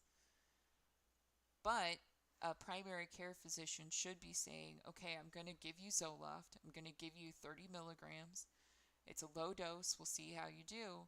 But while we're working with this, we got to get you matched up with a psychiatrist and with therapy, because it's the people who see the most significant benefit are people who do the tandem therapy of the medication and the talk therapy.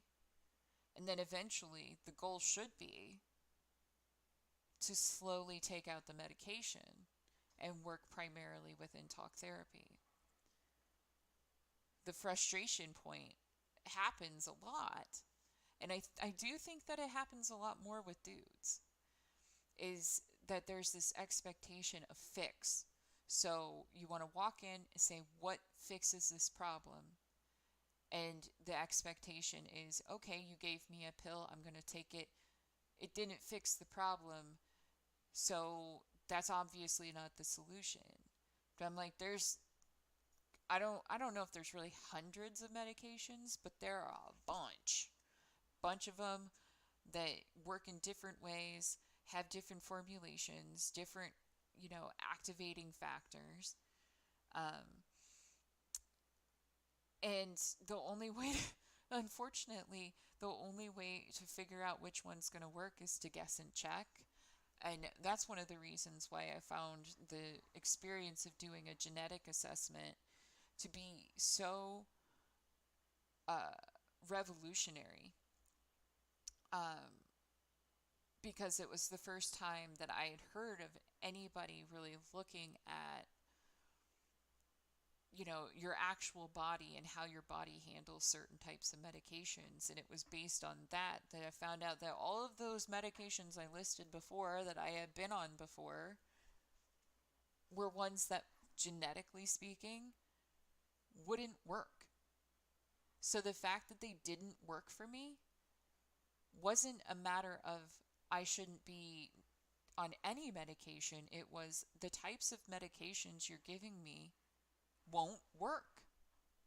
So if you don't know that they won't work, all you're experiencing is the same thing that you're experiencing with your social anxiety, where you're saying everybody else seems to be able to do this. Why doesn't it work for me? Same thing happens with the medicine. Like, why is it that everybody else seems to be able to go in, get their Zoloft, and suddenly they feel better? Why is it that I don't feel better when I take the Zoloft? Why does it not? It doesn't fit the narrative. Well, you may not be starting from the same basis, and the only way you can figure that out is to keep going. I think that it's probably pretty routine. Uh, like I do think it's gotten better recently, but I would fathom to say that a successful mental health therapy, therapeutic setup cannot be settled into in less than 6 months. Like, I would think that the expectation should be that you would be working on that actively on a weekly, at minimum monthly basis for at least the first 12 to 18 months before you could really know whether or not the conjunction of medication and therapy was actually going to help. And, I think sometimes people just go, I can't put that time in because it's a year. But when, like, I even thought about it like that. But then when you really think about it, what we're talking about is spending a year working on it, or spending the next 40 years feeling the way you feel today or worse. Because the likelihood of, like, turning it around without conscious effort to change or fix or uh, identify better ways of handling things, like, it's not going to spontaneously go away one day. So maybe it's a,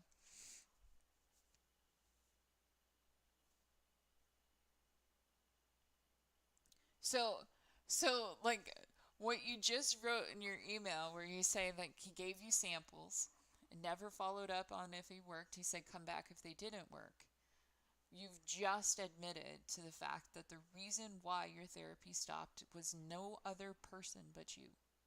Like, it's not like the doctor didn't say, I'm going to call you in 6 weeks and ask you if it works. What the doctor said was, let me know if it doesn't. And you said it didn't. And I didn't let him know. What if you were on a 30 milligram sample and going to a 60 milligram sample would have changed everything? What if by telling him that, he said, Let's try an SNRI instead of an SSRI. And you found out that worked. You said in your email, it was 5 to 7 years ago. You spent 5 to 7 years since your first attempt saying that it didn't work. But you don't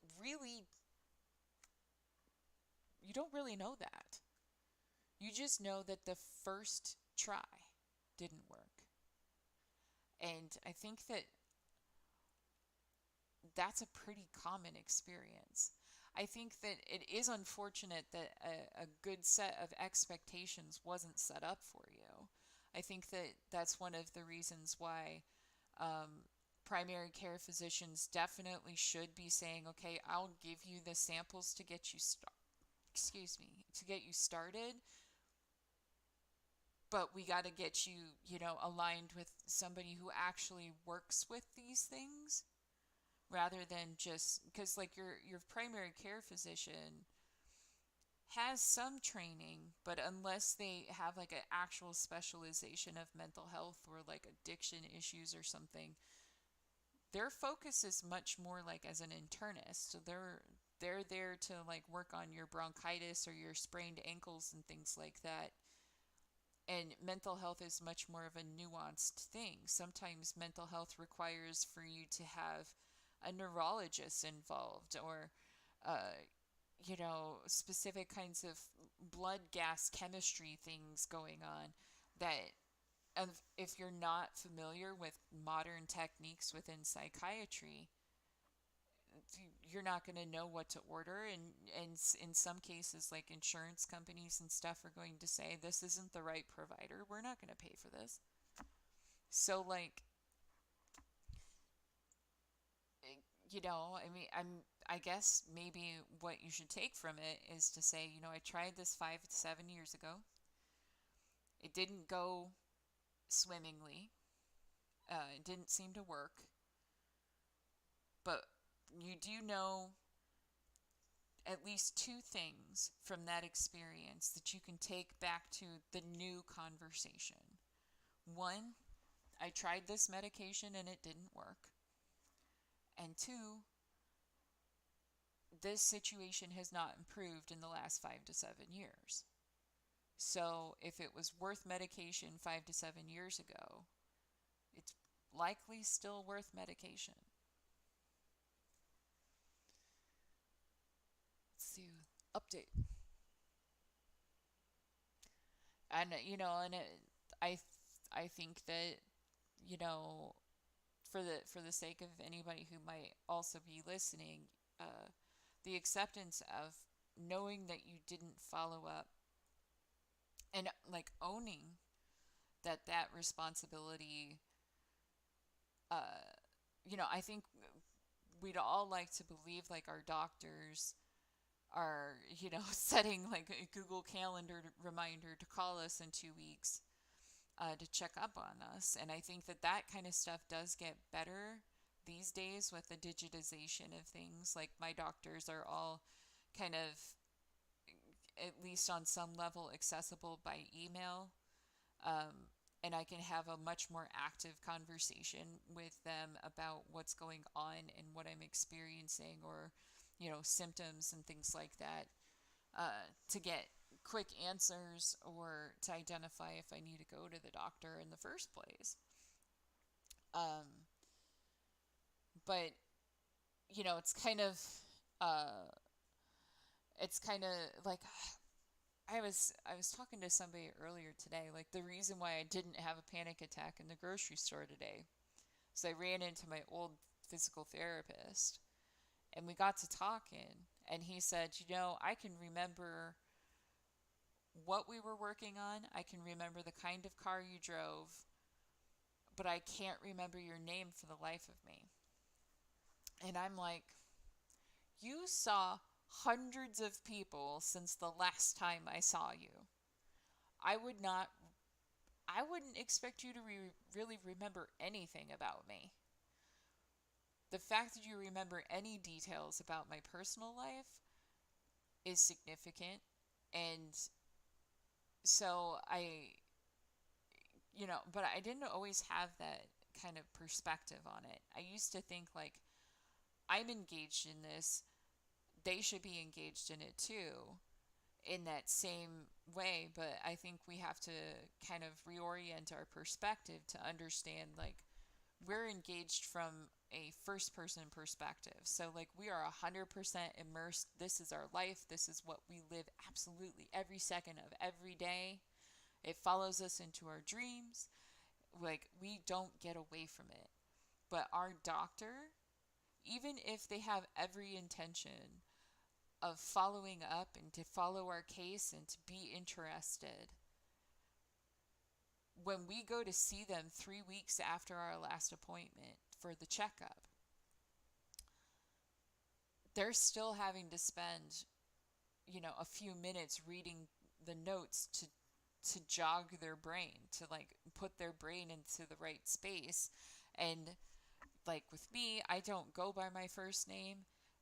I've seen doctors for years who will be calling me by the name that I go by for X amount of months, and then I'll be out of the office for 3 months, and then I come back and they'll call me by my first name again. And it feels impersonal, right? It makes you feel like they don't remember you at all. They're not as invested as you. And the reality of it is that they're not as invested as you because they don't live your life 100% of every second of every day. It doesn't mean that they don't give a shit. It just means that where they've got their own 100% of the time life, plus they're paying attention to hundreds of other people's 100% of life. And,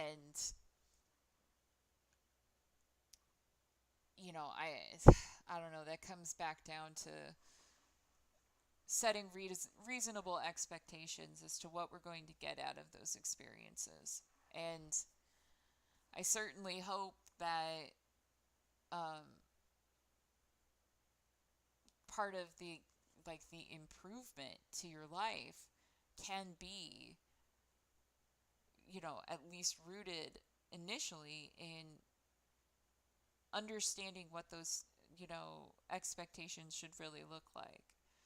So, I mean, not that you asked me about this, but, I know I've kind of been pretty decisive in the way that I said, like, I do think that you should be seeking, supportive care. I think there's a lot of people right now who are experiencing that for the first time, so you're ahead of the game in that respect. um, but you can choose to start with your primary care, or you could choose to start with a talk therapist, because the reality of that is that most psychotherapists have a psychiatrist that they work with. So when you go in for therapy and you actually talk about what's going on, they'll write up their notes and they'll communicate over to their partner in psychiatry and, get you on that road that a primary care physician doesn't have as easy access to.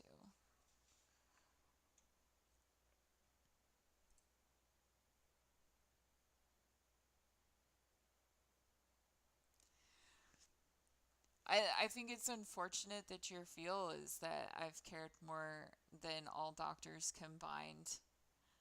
Um, I sure would love to get paid, but like, that's one of like the sketchy things about, or not sketchy, but one of the difficult things about um like the mental health realm. Like, you have to be kind of careful about how you present yourself. So, uh, once upon a time, because I had a number of people when I was doing peer counseling stuff communicate to me that they thought I should be able to get paid for the way that I talk to them, or for, I spent a lot of time, for example, working with people who are part of the queer community particularly with people with trans issues.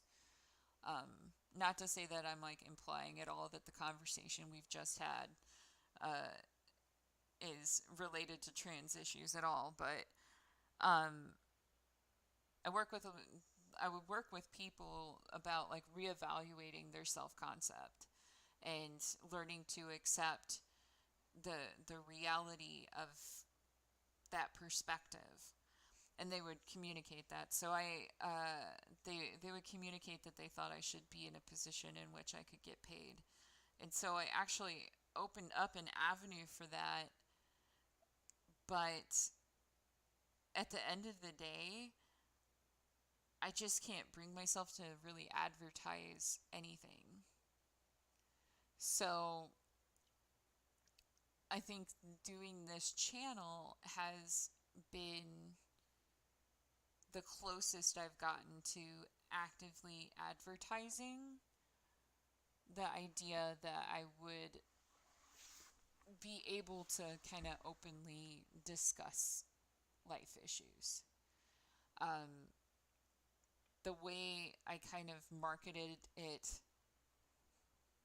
is, like I said, it would be like an accountability coach, because at the end of the day, I feel like what I really am trying to do, and it's kind of reflexive for myself, but it's, I think, the one of the top things that I see helping other people is learning how to evaluate and then take ownership of your responsibility within the context of your own life. So I'm not like a Marie Kondo kind of person. You could see the crap in the background here. Like, I'm Clutter City. But like uh I there's just like a certain change that can happen when you kind of try to change the way that you consider your situation, and then try to recognize the fact that you are the only person that you have. Like, I'll give you this. This is one of like the catchphrases or catch statements that I use quite a bit. Well, it's kind of twofold. Uh, the first one is fairly simple, and it is, you will survive everything unless it kills you. And if it kills you, it doesn't matter anyway. So you might as well do everything as if you will survive it, because the odds are in your favor in that respect. And if this happens to be the time that you don't survive it, it's not going to matter.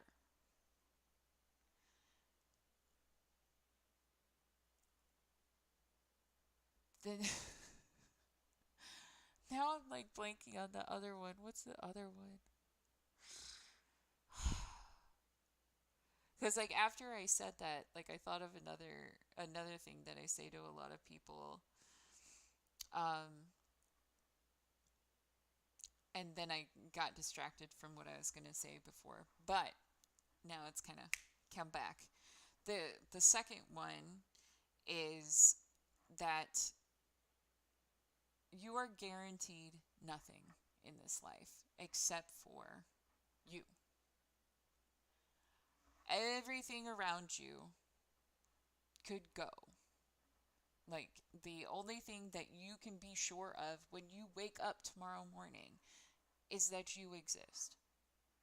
Like, your job could leave, your house could burn down, your dog could die. Like, all of these things could happen.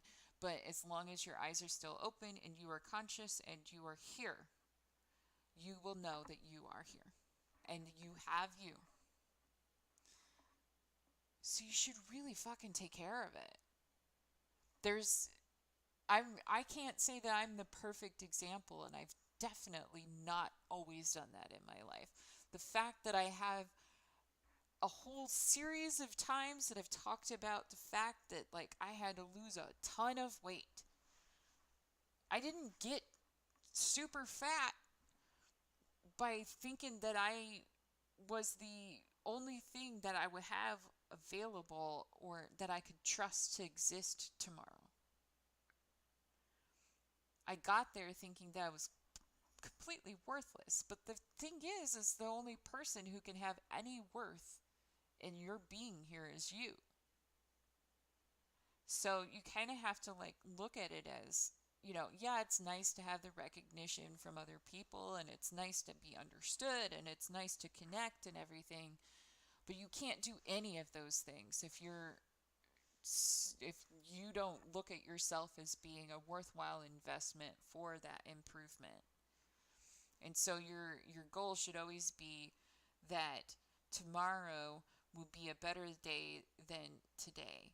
And sometimes like that's it's going to look different depending on what those days look like. But even if you don't achieve it, that should be your ultimate goal, is to try and make tomorrow better than today. Because if your eyes open, that means the one thing that you have available to rely on has manifested once again. And that's you. The only thing you can be sure that you'll ever have.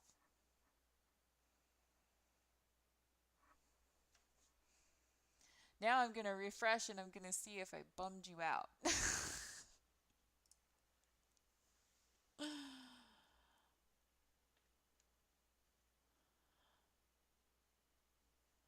Side topic issue. What's the difference between, I'm assuming, queer and LGBT? So, um, so I think that you'll get a different answer depending on who you talk to. But I'll tell you how I kind of conceive of this topic, and you can feel free to disagree. But I honestly, I really don't give a shit if you agree with me or not. But uh, so LGBT stands for, lesbian, gay, bisexual, transgender. So um, I think some people would, try to like say, okay, just the T could probably just be trans. Um, but at the time that LGBT was developed, it was primarily for transgenderism. So, what's the difference between queer and spelling it out like that?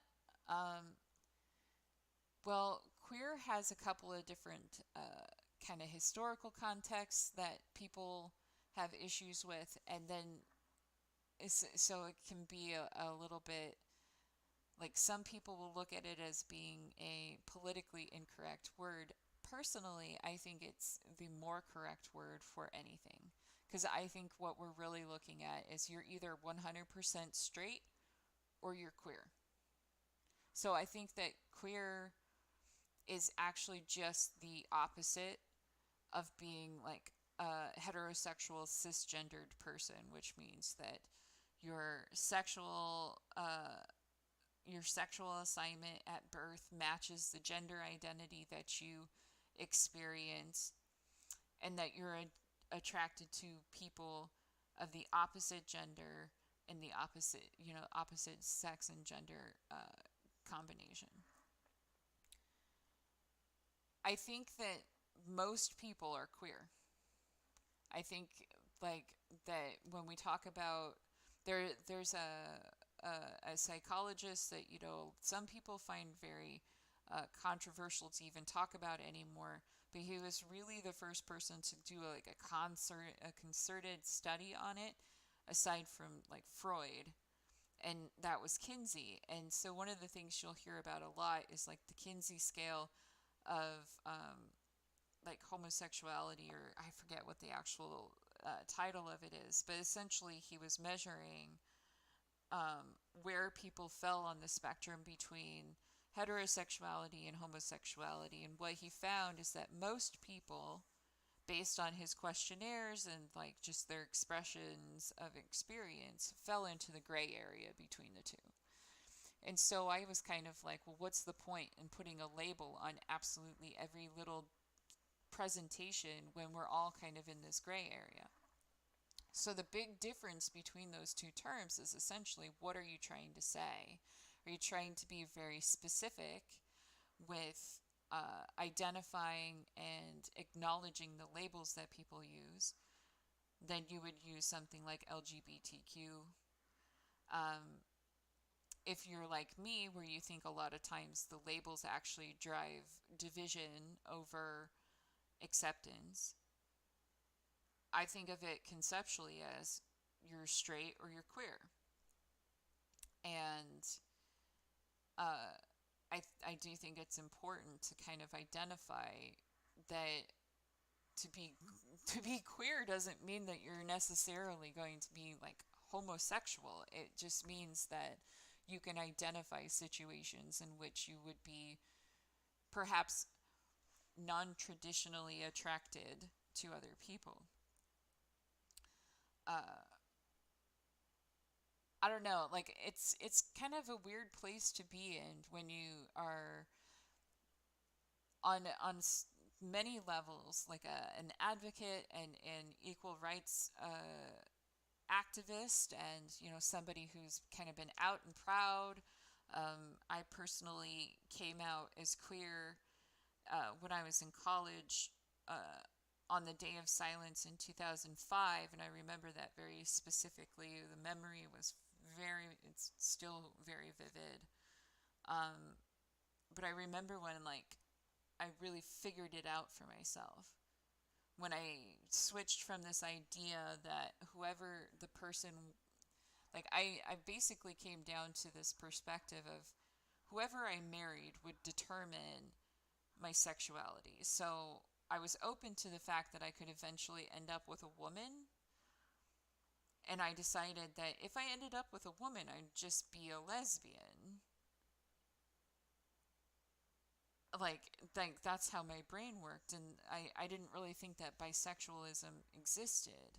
Like I thought, and I think a lot of people think about it like this, where it's a determination thing instead of just a way of understanding yourself. But yeah, I don't know if that answers the question really at all, but like that's kind of where I come from. And so when I talk to people who are struggling, like a lot of times what ends up happening within the peer counseling uh, site that I work with is like I've openly identified myself as being queer friendly. So I get a lot of people who want to talk to me about those types of issues because unfortunately, there are a lot of people who want to provide peer counseling, but they struggle very much with providing support for people who are questioning something that is so, intrinsic to our experience of life. Like I think that we see a lot of like rhetoric going around where, oh, it's a phase or it's a choice or you'll grow out of it or whatever it is.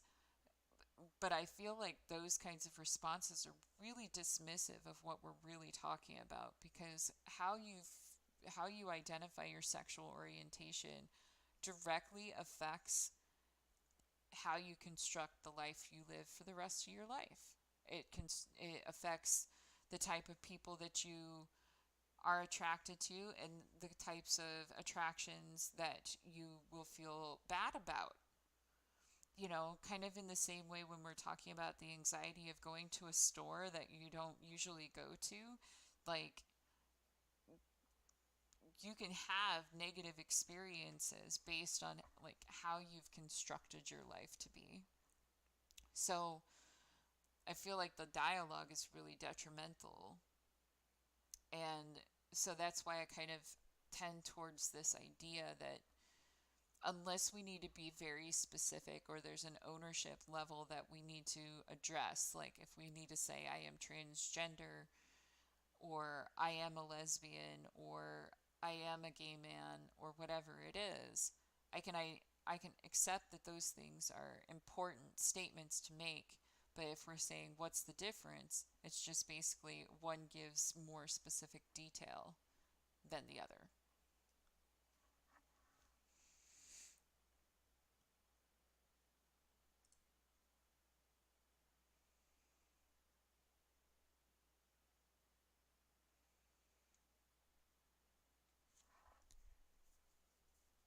Well, if we can identify our naivete about something, that means that we can identify a place in which we can educate ourselves. Um, I don't think it's an easy concept to just have like a quick answer to. I even like what I'm describing about like my conceptual analysis of it is I can't say that I read it in a book somewhere. It's something I reasoned out of, over the course of time and just personal experience. And even though you say you're just like, vanilla straight male, I'm like, okay, well, like, what do you mean by straight? Like, so are you, like, because the reality of it is that the proclamation of 100% heterosexualism is practically impossible. So, while I can acknowledge that it's certainly something that a person could identify themselves as, like they could say, I'm a heterosexual man. Um, I like that's one of the reasons why I don't like labels is that because how you're using straight might be completely different than the next person who uses straight. And I have always found it to just be confusing and useless and causing fights. Like, even to the point where, you know, like I'll be trying to talk to people about these labels, and if you get too far into the weeds with the literature in regards to the queer community, what you'll find is it's not just LGBT, it's not just LGBTQ, it's not just LGBTQIA plus. It is like there are some acronyms that have like 20 letters. And at the end of the day, you can make it so much more simple to say it's queer or whatever you want to say it is, and acknowledge the fact that whatever formulation, as long as it's two consenting adults, what does it matter? Like, I honestly, I don't know why we need to have the identification in the first place. I, I, I, well, I do know why we need to have the identification. Like from a whole historical perspective, the reason why we even look at heterosexuality as like the norm or whatever is because that's ultimately what we've been socialized to do over the course of history. And it's only recently, as we've gotten more and more into a scientific analysis of what sexual orientation and presentation is, we've acknowledged the fact that these borders that like the church or our social constructs have tried to place in there to inspire guilt are just incorrectly placed. They're not congruent with the actual experience of a biological condition. So the reason why we have to identify it now is because we've been so conditioned to think that they're wrong or that there's some shame to be had there, that our society is even constructed to create that shame by default.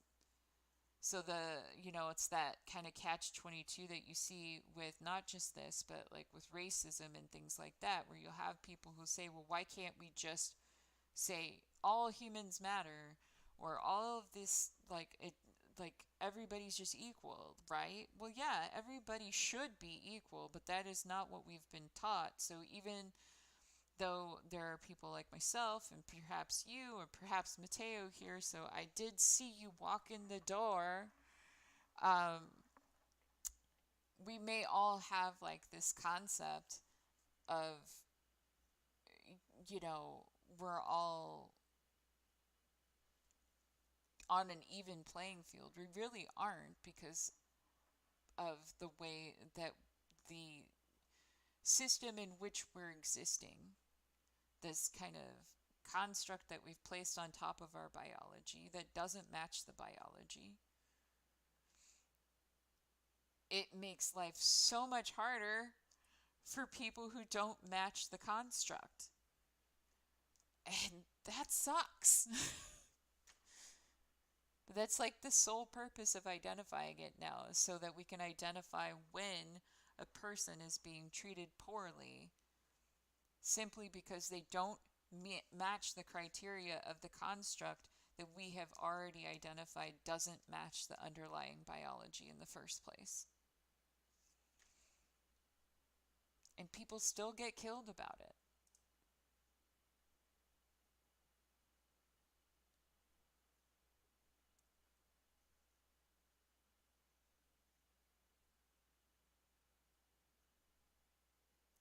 So I'm just like reading your explanation, and I can understand that. And I think that generally speaking, most people who use the term straight mean it in that same way, where they can identify themselves as being cisgendered and they identify themselves as like not having had to question their feelings, and their feelings end up, coinciding with this construct. And I think like my point is more that the idea of straightness is built into this construct. The fact that it's like an identification to even specify, rather than just being like, I'm a human that loves to fuck whatever I'm gonna fuck. Like I do think that it has to do with like our general obsession with assuring each other that we are evolutionarily superior to other types of animals, and there is absolutely no way that we could be similar to any other type of animal. And one of the top ways that people will identify as saying we are not like other animals is to point to the construct that we have built to lay on top of our biology. So I'm like, that's that whole like cyclical proof of concept, where it's like we created our own proof of our exceptional evolutionary existence. And honestly, I'm not so sure that it's proof of advancement so much as proof of a trajectory that, is arguably more stressful and less vibrant than the lives of many, many other kinds of animals. I mean, even like within like what we're talking about today with like the social anxiety stuff, like I do sometimes question like where exactly did this develop? Where did my expectation that I should be able to do these things come from? And it's all just this kind of like looking out and seeing how, other people have been taught to be, and I haven't been taught to be that way. It doesn't come to me like that. So on a certain level, I'm subject to my own just natural presentation. And if I'm not presented with that structure, and you can disagree with me if you don't experience it this way, but if I am just left to my own self to decide what I'm going to do with my time today, decide how I'm going to work on the projects that I have for work when I have work. um, if people just kind of leave me alone, I'll fulfill the needs that I have. And that sounded vaguely sexual, and I'm not meaning to be that way. So, and I think my point is just more that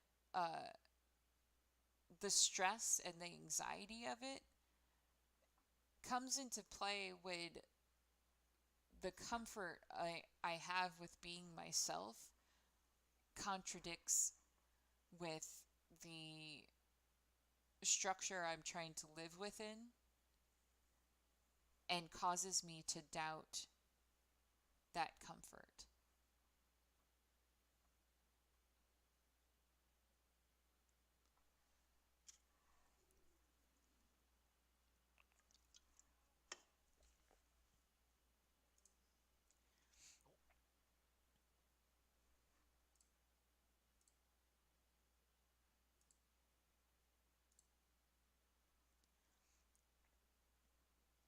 I think somebody popped in, said ha ha ha, and then he left, but he was somebody who comes around every once in a while.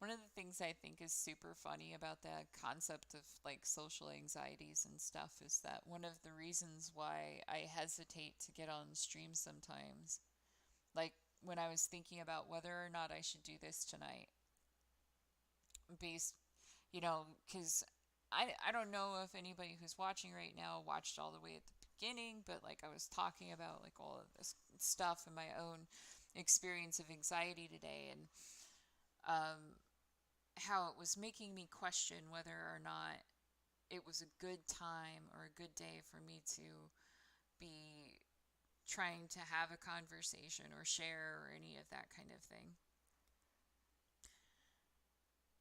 The question of it isn't about whether or not I'm comfortable talking about the subject. It is a question of whether or not other people will respect the conversation or expect or respect the vulnerability. I think that because of the nature of our world right now, it's unfortunate how often you'll see certain things get taken out of context or people get, placed into associations that they didn't intend initially, whatever. And by, by creating like video evidence essentially of what you said, you are opening the door for somebody who doesn't have the same kind of respect levels for vulnerability to, use you.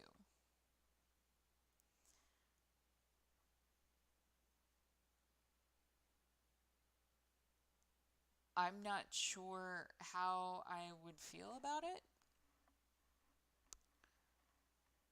but I also am not a fan of the idea of censoring myself just because I'm worried somebody might take it out of context.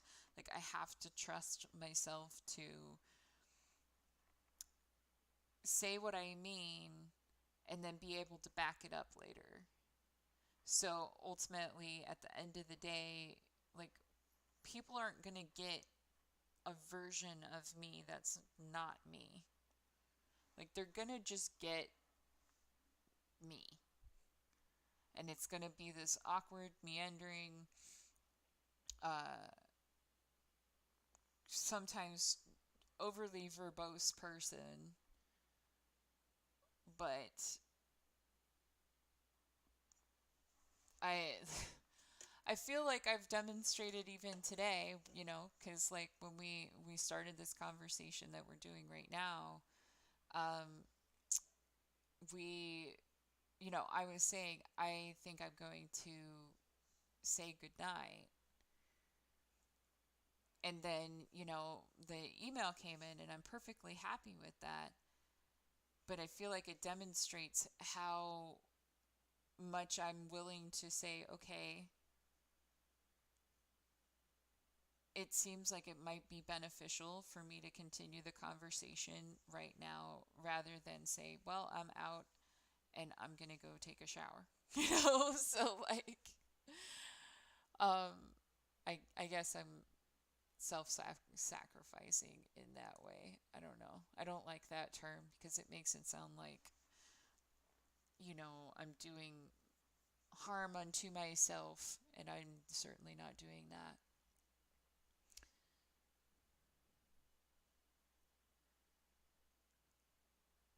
I think you're right. Where the comment being, I think some people can't accept ever being wrong. Uh, is so if they are taught something, they accept it without being open to criticism. But I'm okay with being wrong. Uh, so I I understand what you're saying. I think where I would change it a little bit is I think that people are afraid to find out that what they thought they knew isn't true. So I think, uh, I do think that that is something that is super difficult. And I think that even people who are okay being wrong, like you're okay, if a person puts a calculus problem in front of you and says, do this on the board in front of the class, and you're okay with, going up there and doing it wrong in front of the class, like there's no problem in getting a math problem wrong. Um, if we're really talking about, like you see it a lot with people who are coming out of religion, where they have this like crisis of faith. And the whole idea of the crisis of faith is having the moment where they themselves have questioned it. So when you sit there and you are presenting information that is contradictory to them, and they're reasoning people, and I think that all human beings are functioning on reason, um, like all, you know, I, I don't know if, like, I'm not comfortable with the absolute there, but the majority of people have the ability to reason, and they can identify when something that's come across their plate is contradictory, and whether or not that contradictory opinion or detail actually has merit, like has a reason behind it, has, an explanation that they don't have something, like they don't have the ability to contest. By accepting that, by saying, okay, I was wrong, that's a ripple effect. I'm 38. So, like, if you told me something like that, like, I'm trying to think of something off the top of my head that, would be a good analogy for it, but I've spent so much of my life asking, you know, questions and challenging it to the point where I've created anxiety problems because I haven't been able to answer questions. Um, I'm not really thinking of anything off the top of my head, but, if you could present me with something right now, they would say, I know that you were taught this and you've believed this your entire life, but at 38, I'm going to say, this is why it's not. And you put that, uh, earwig into my ear hole and let it start chewing on my brain.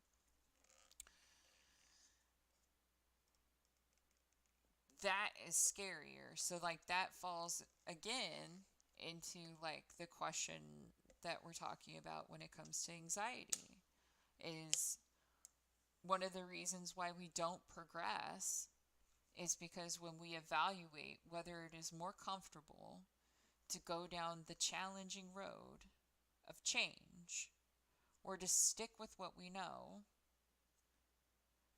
people have a tendency of sticking with what we know, even if what we know is itself painful. Like you see that with like depression and with, poor eating habits or people who say, well, I know I should exercise, but they don't. It's like, well, we know a lot of stuff that we should be doing or saying or pursuing, but we don't because it's more comfortable to stay with what we know and are sure of than to walk out into things that we're not so sure of. So I think when you start toying with that line, people start to uh, react defensively. So I don't know if it's necessarily that they can't ever accept being wrong, but when directly challenged, like those fears rear up and we have to make snap decisions as to whether or not we protect what we know or we chase the dragon. And in general, we've all been taught not to just run for it. We've been taught to go, well, before you go down that road, are you sure? And I think what all of us need to be able to say, including you, is it's okay that you're not sure.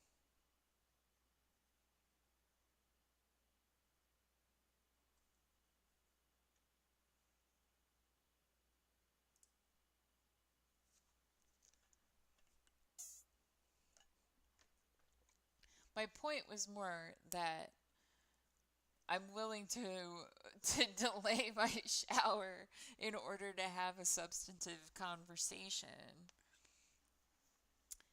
even with somebody that I don't know. Then, even in this context where because of just the nature of the situation, we're having this kind of disjointed conversation where it looks like I'm just talking to, my delusions or something. I'd like to reassure everybody again that I am receiving emails right now.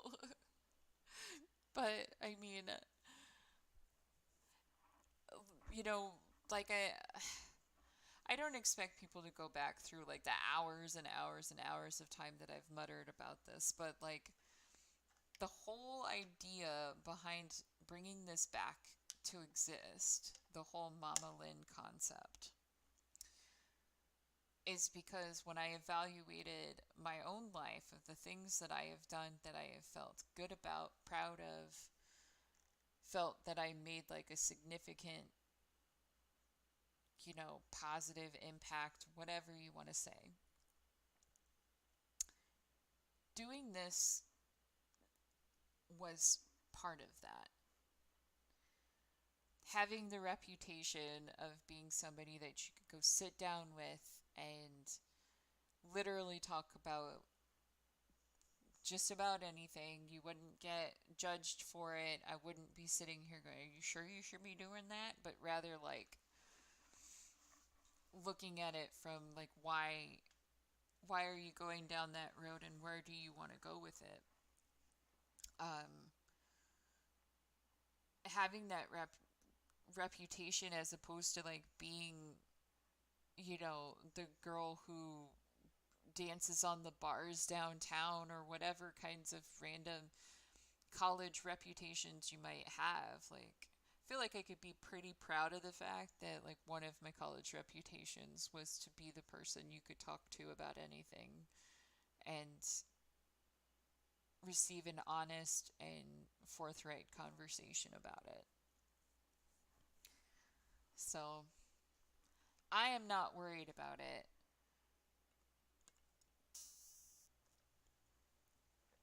I am kind of waxing more towards the like it is getting closer to 2 a.m. And so I'm thinking that it might be good for us to kind of wrap for the evening, even though I think we were having a really good exchange. I think it's certainly a value. I hope that it's been a good enough experience for you to like and subscribe. Um, but at the end of the day, I'd be happy enough if you showed up again on another day to let me know how things were going.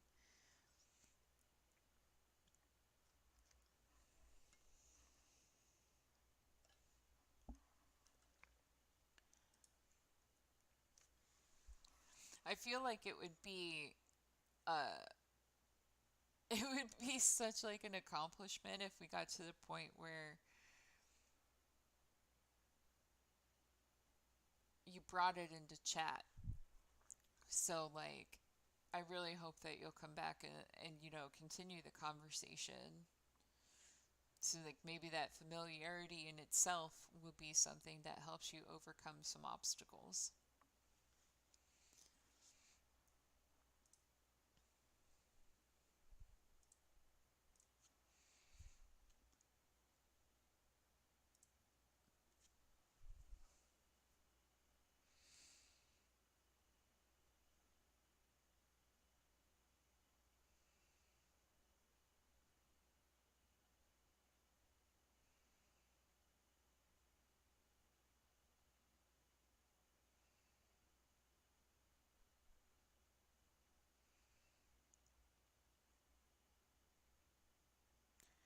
Well,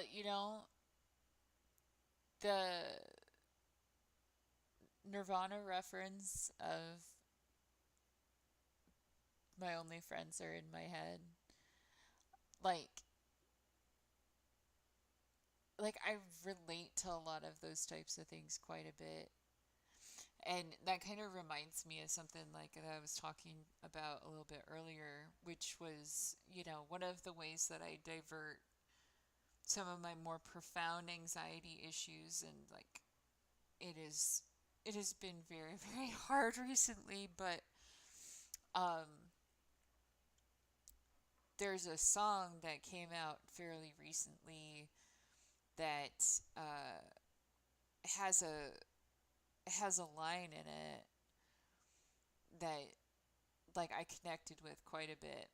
And so this song is like I typically wax towards like indie pop or indie like EDM electronica or whatever. I'm very much like an independent music kind of person, but every once in a while I end up stumbling into something that has more regular spins that I really enjoy. And so this is one of like the regular spins bands that I really enjoy, and it is the band Bastille.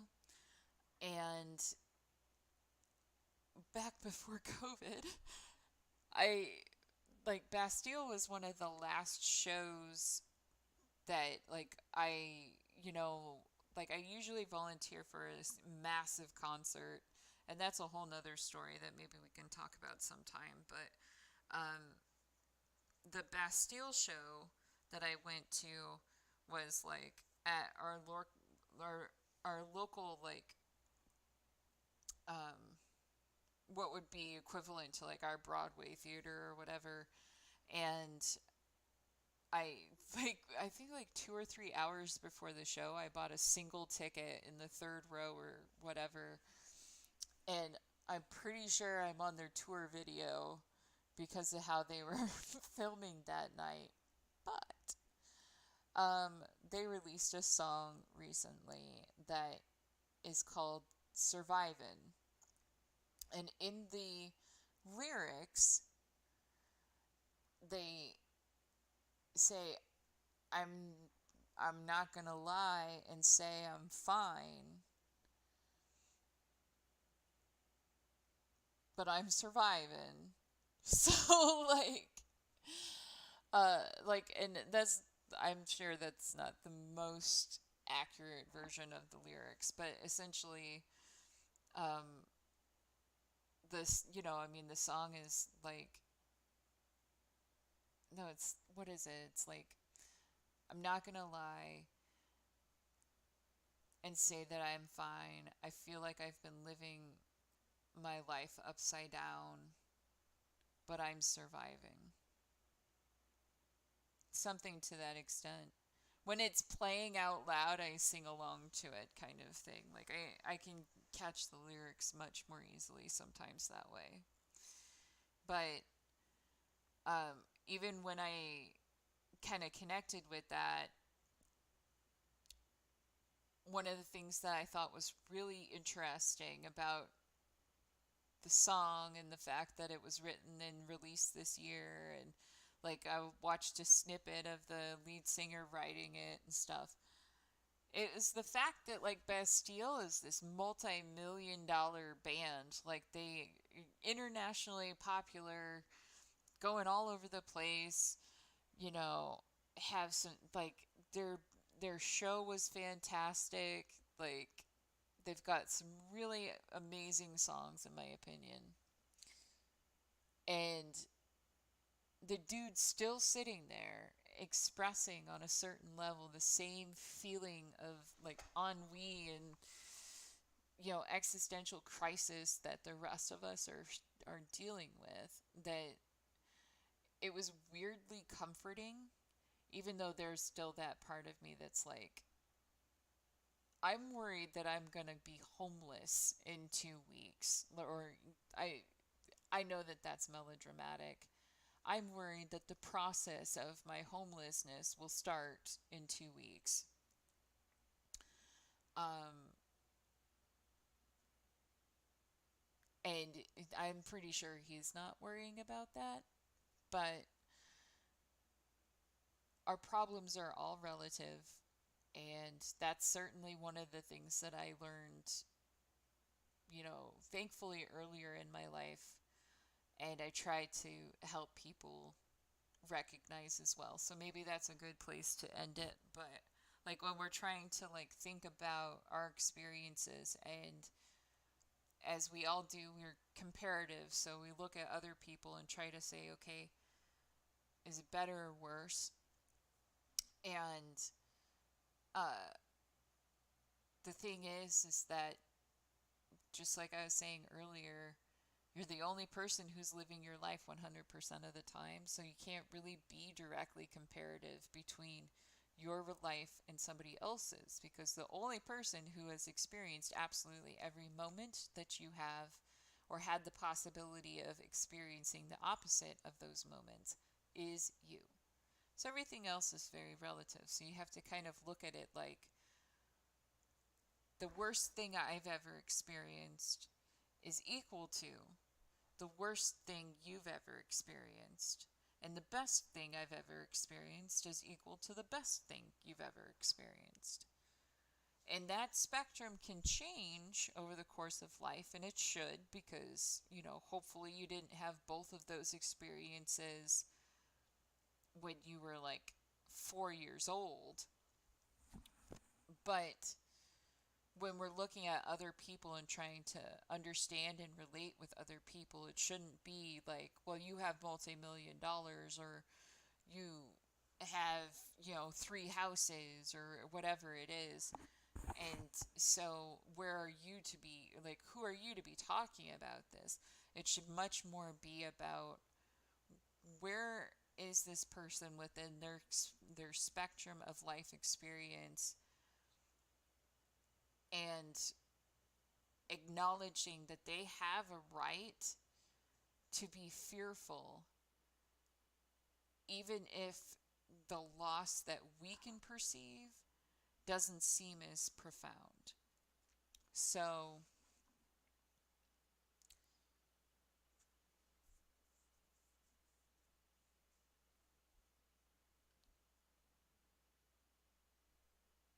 my partner is currently playing Modern Warfare in the next room, so I don't think he's really worried about it.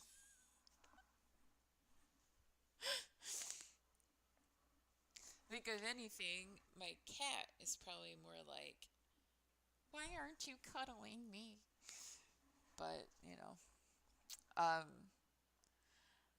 I think like the caveat I will say for Bastille is that like they're one of those bands that sometimes their lyrics can be uh like if you pay attention to it from just a music perspective, it's deceptively happy sounding, but their lyrics are kind of contradictory sometimes, and that was one of the reasons why I really enjoyed their show, because they had like this whole visual element that they brought into it as well, where they were able to kind of conceptually express what they were going for even though the music sounds happy. So, like, that's one thing my partner has told me is that I listen to happier music than he does. And I'm like, I don't really think so because I think if you listen to like I was saying, I listen to a lot of indie music, then a lot of it will sound like it's, upbeat or has um, a dance beat or whatever, but when you look at what they're actually saying, it's like, wow, okay, so this is just like a person, celebrating their own tragedy. But you know what? It's okay. And I think on a certain level, we have to celebrate our tragedies because it's certainly where we learn the most about who we are and our own levels of strength and our own abilities to, rise above. And if we don't ever know that, we can spend our entire lives believing we are weaker than we really are. So I think maybe that is the best place for me to end the time. You can 100% feel free to continue sending emails.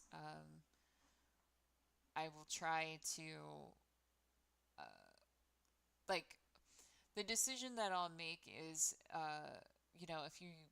if you do opt to continue writing emails, like I can write you back, depending on what kinds of questions that you ask, I might use them as a springboard for the next video, or stream.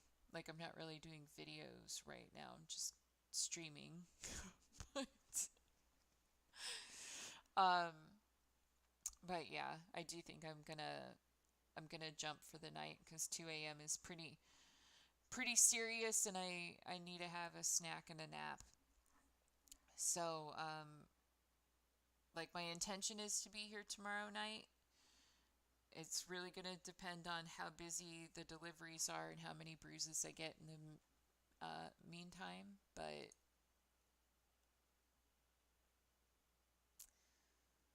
I am tired. I I don't know if I'm gonna be taking the shower tonight because like my hair is pretty freshly dyed, so like if I get it wet, it could end up dyeing the bedding. But I'm definitely going to go kind of do what I said I was gonna do, which is I'm going to set up my snacks. I'm gonna get settled in my favorite place to relax, and I'm gonna watch some old episodes from Jimmy Snow because he's been going through some shit lately, and uh, I want to be part of what keeps him at least feeling like somebody gives a damn a little bit. So I'm gonna do that until I fall asleep.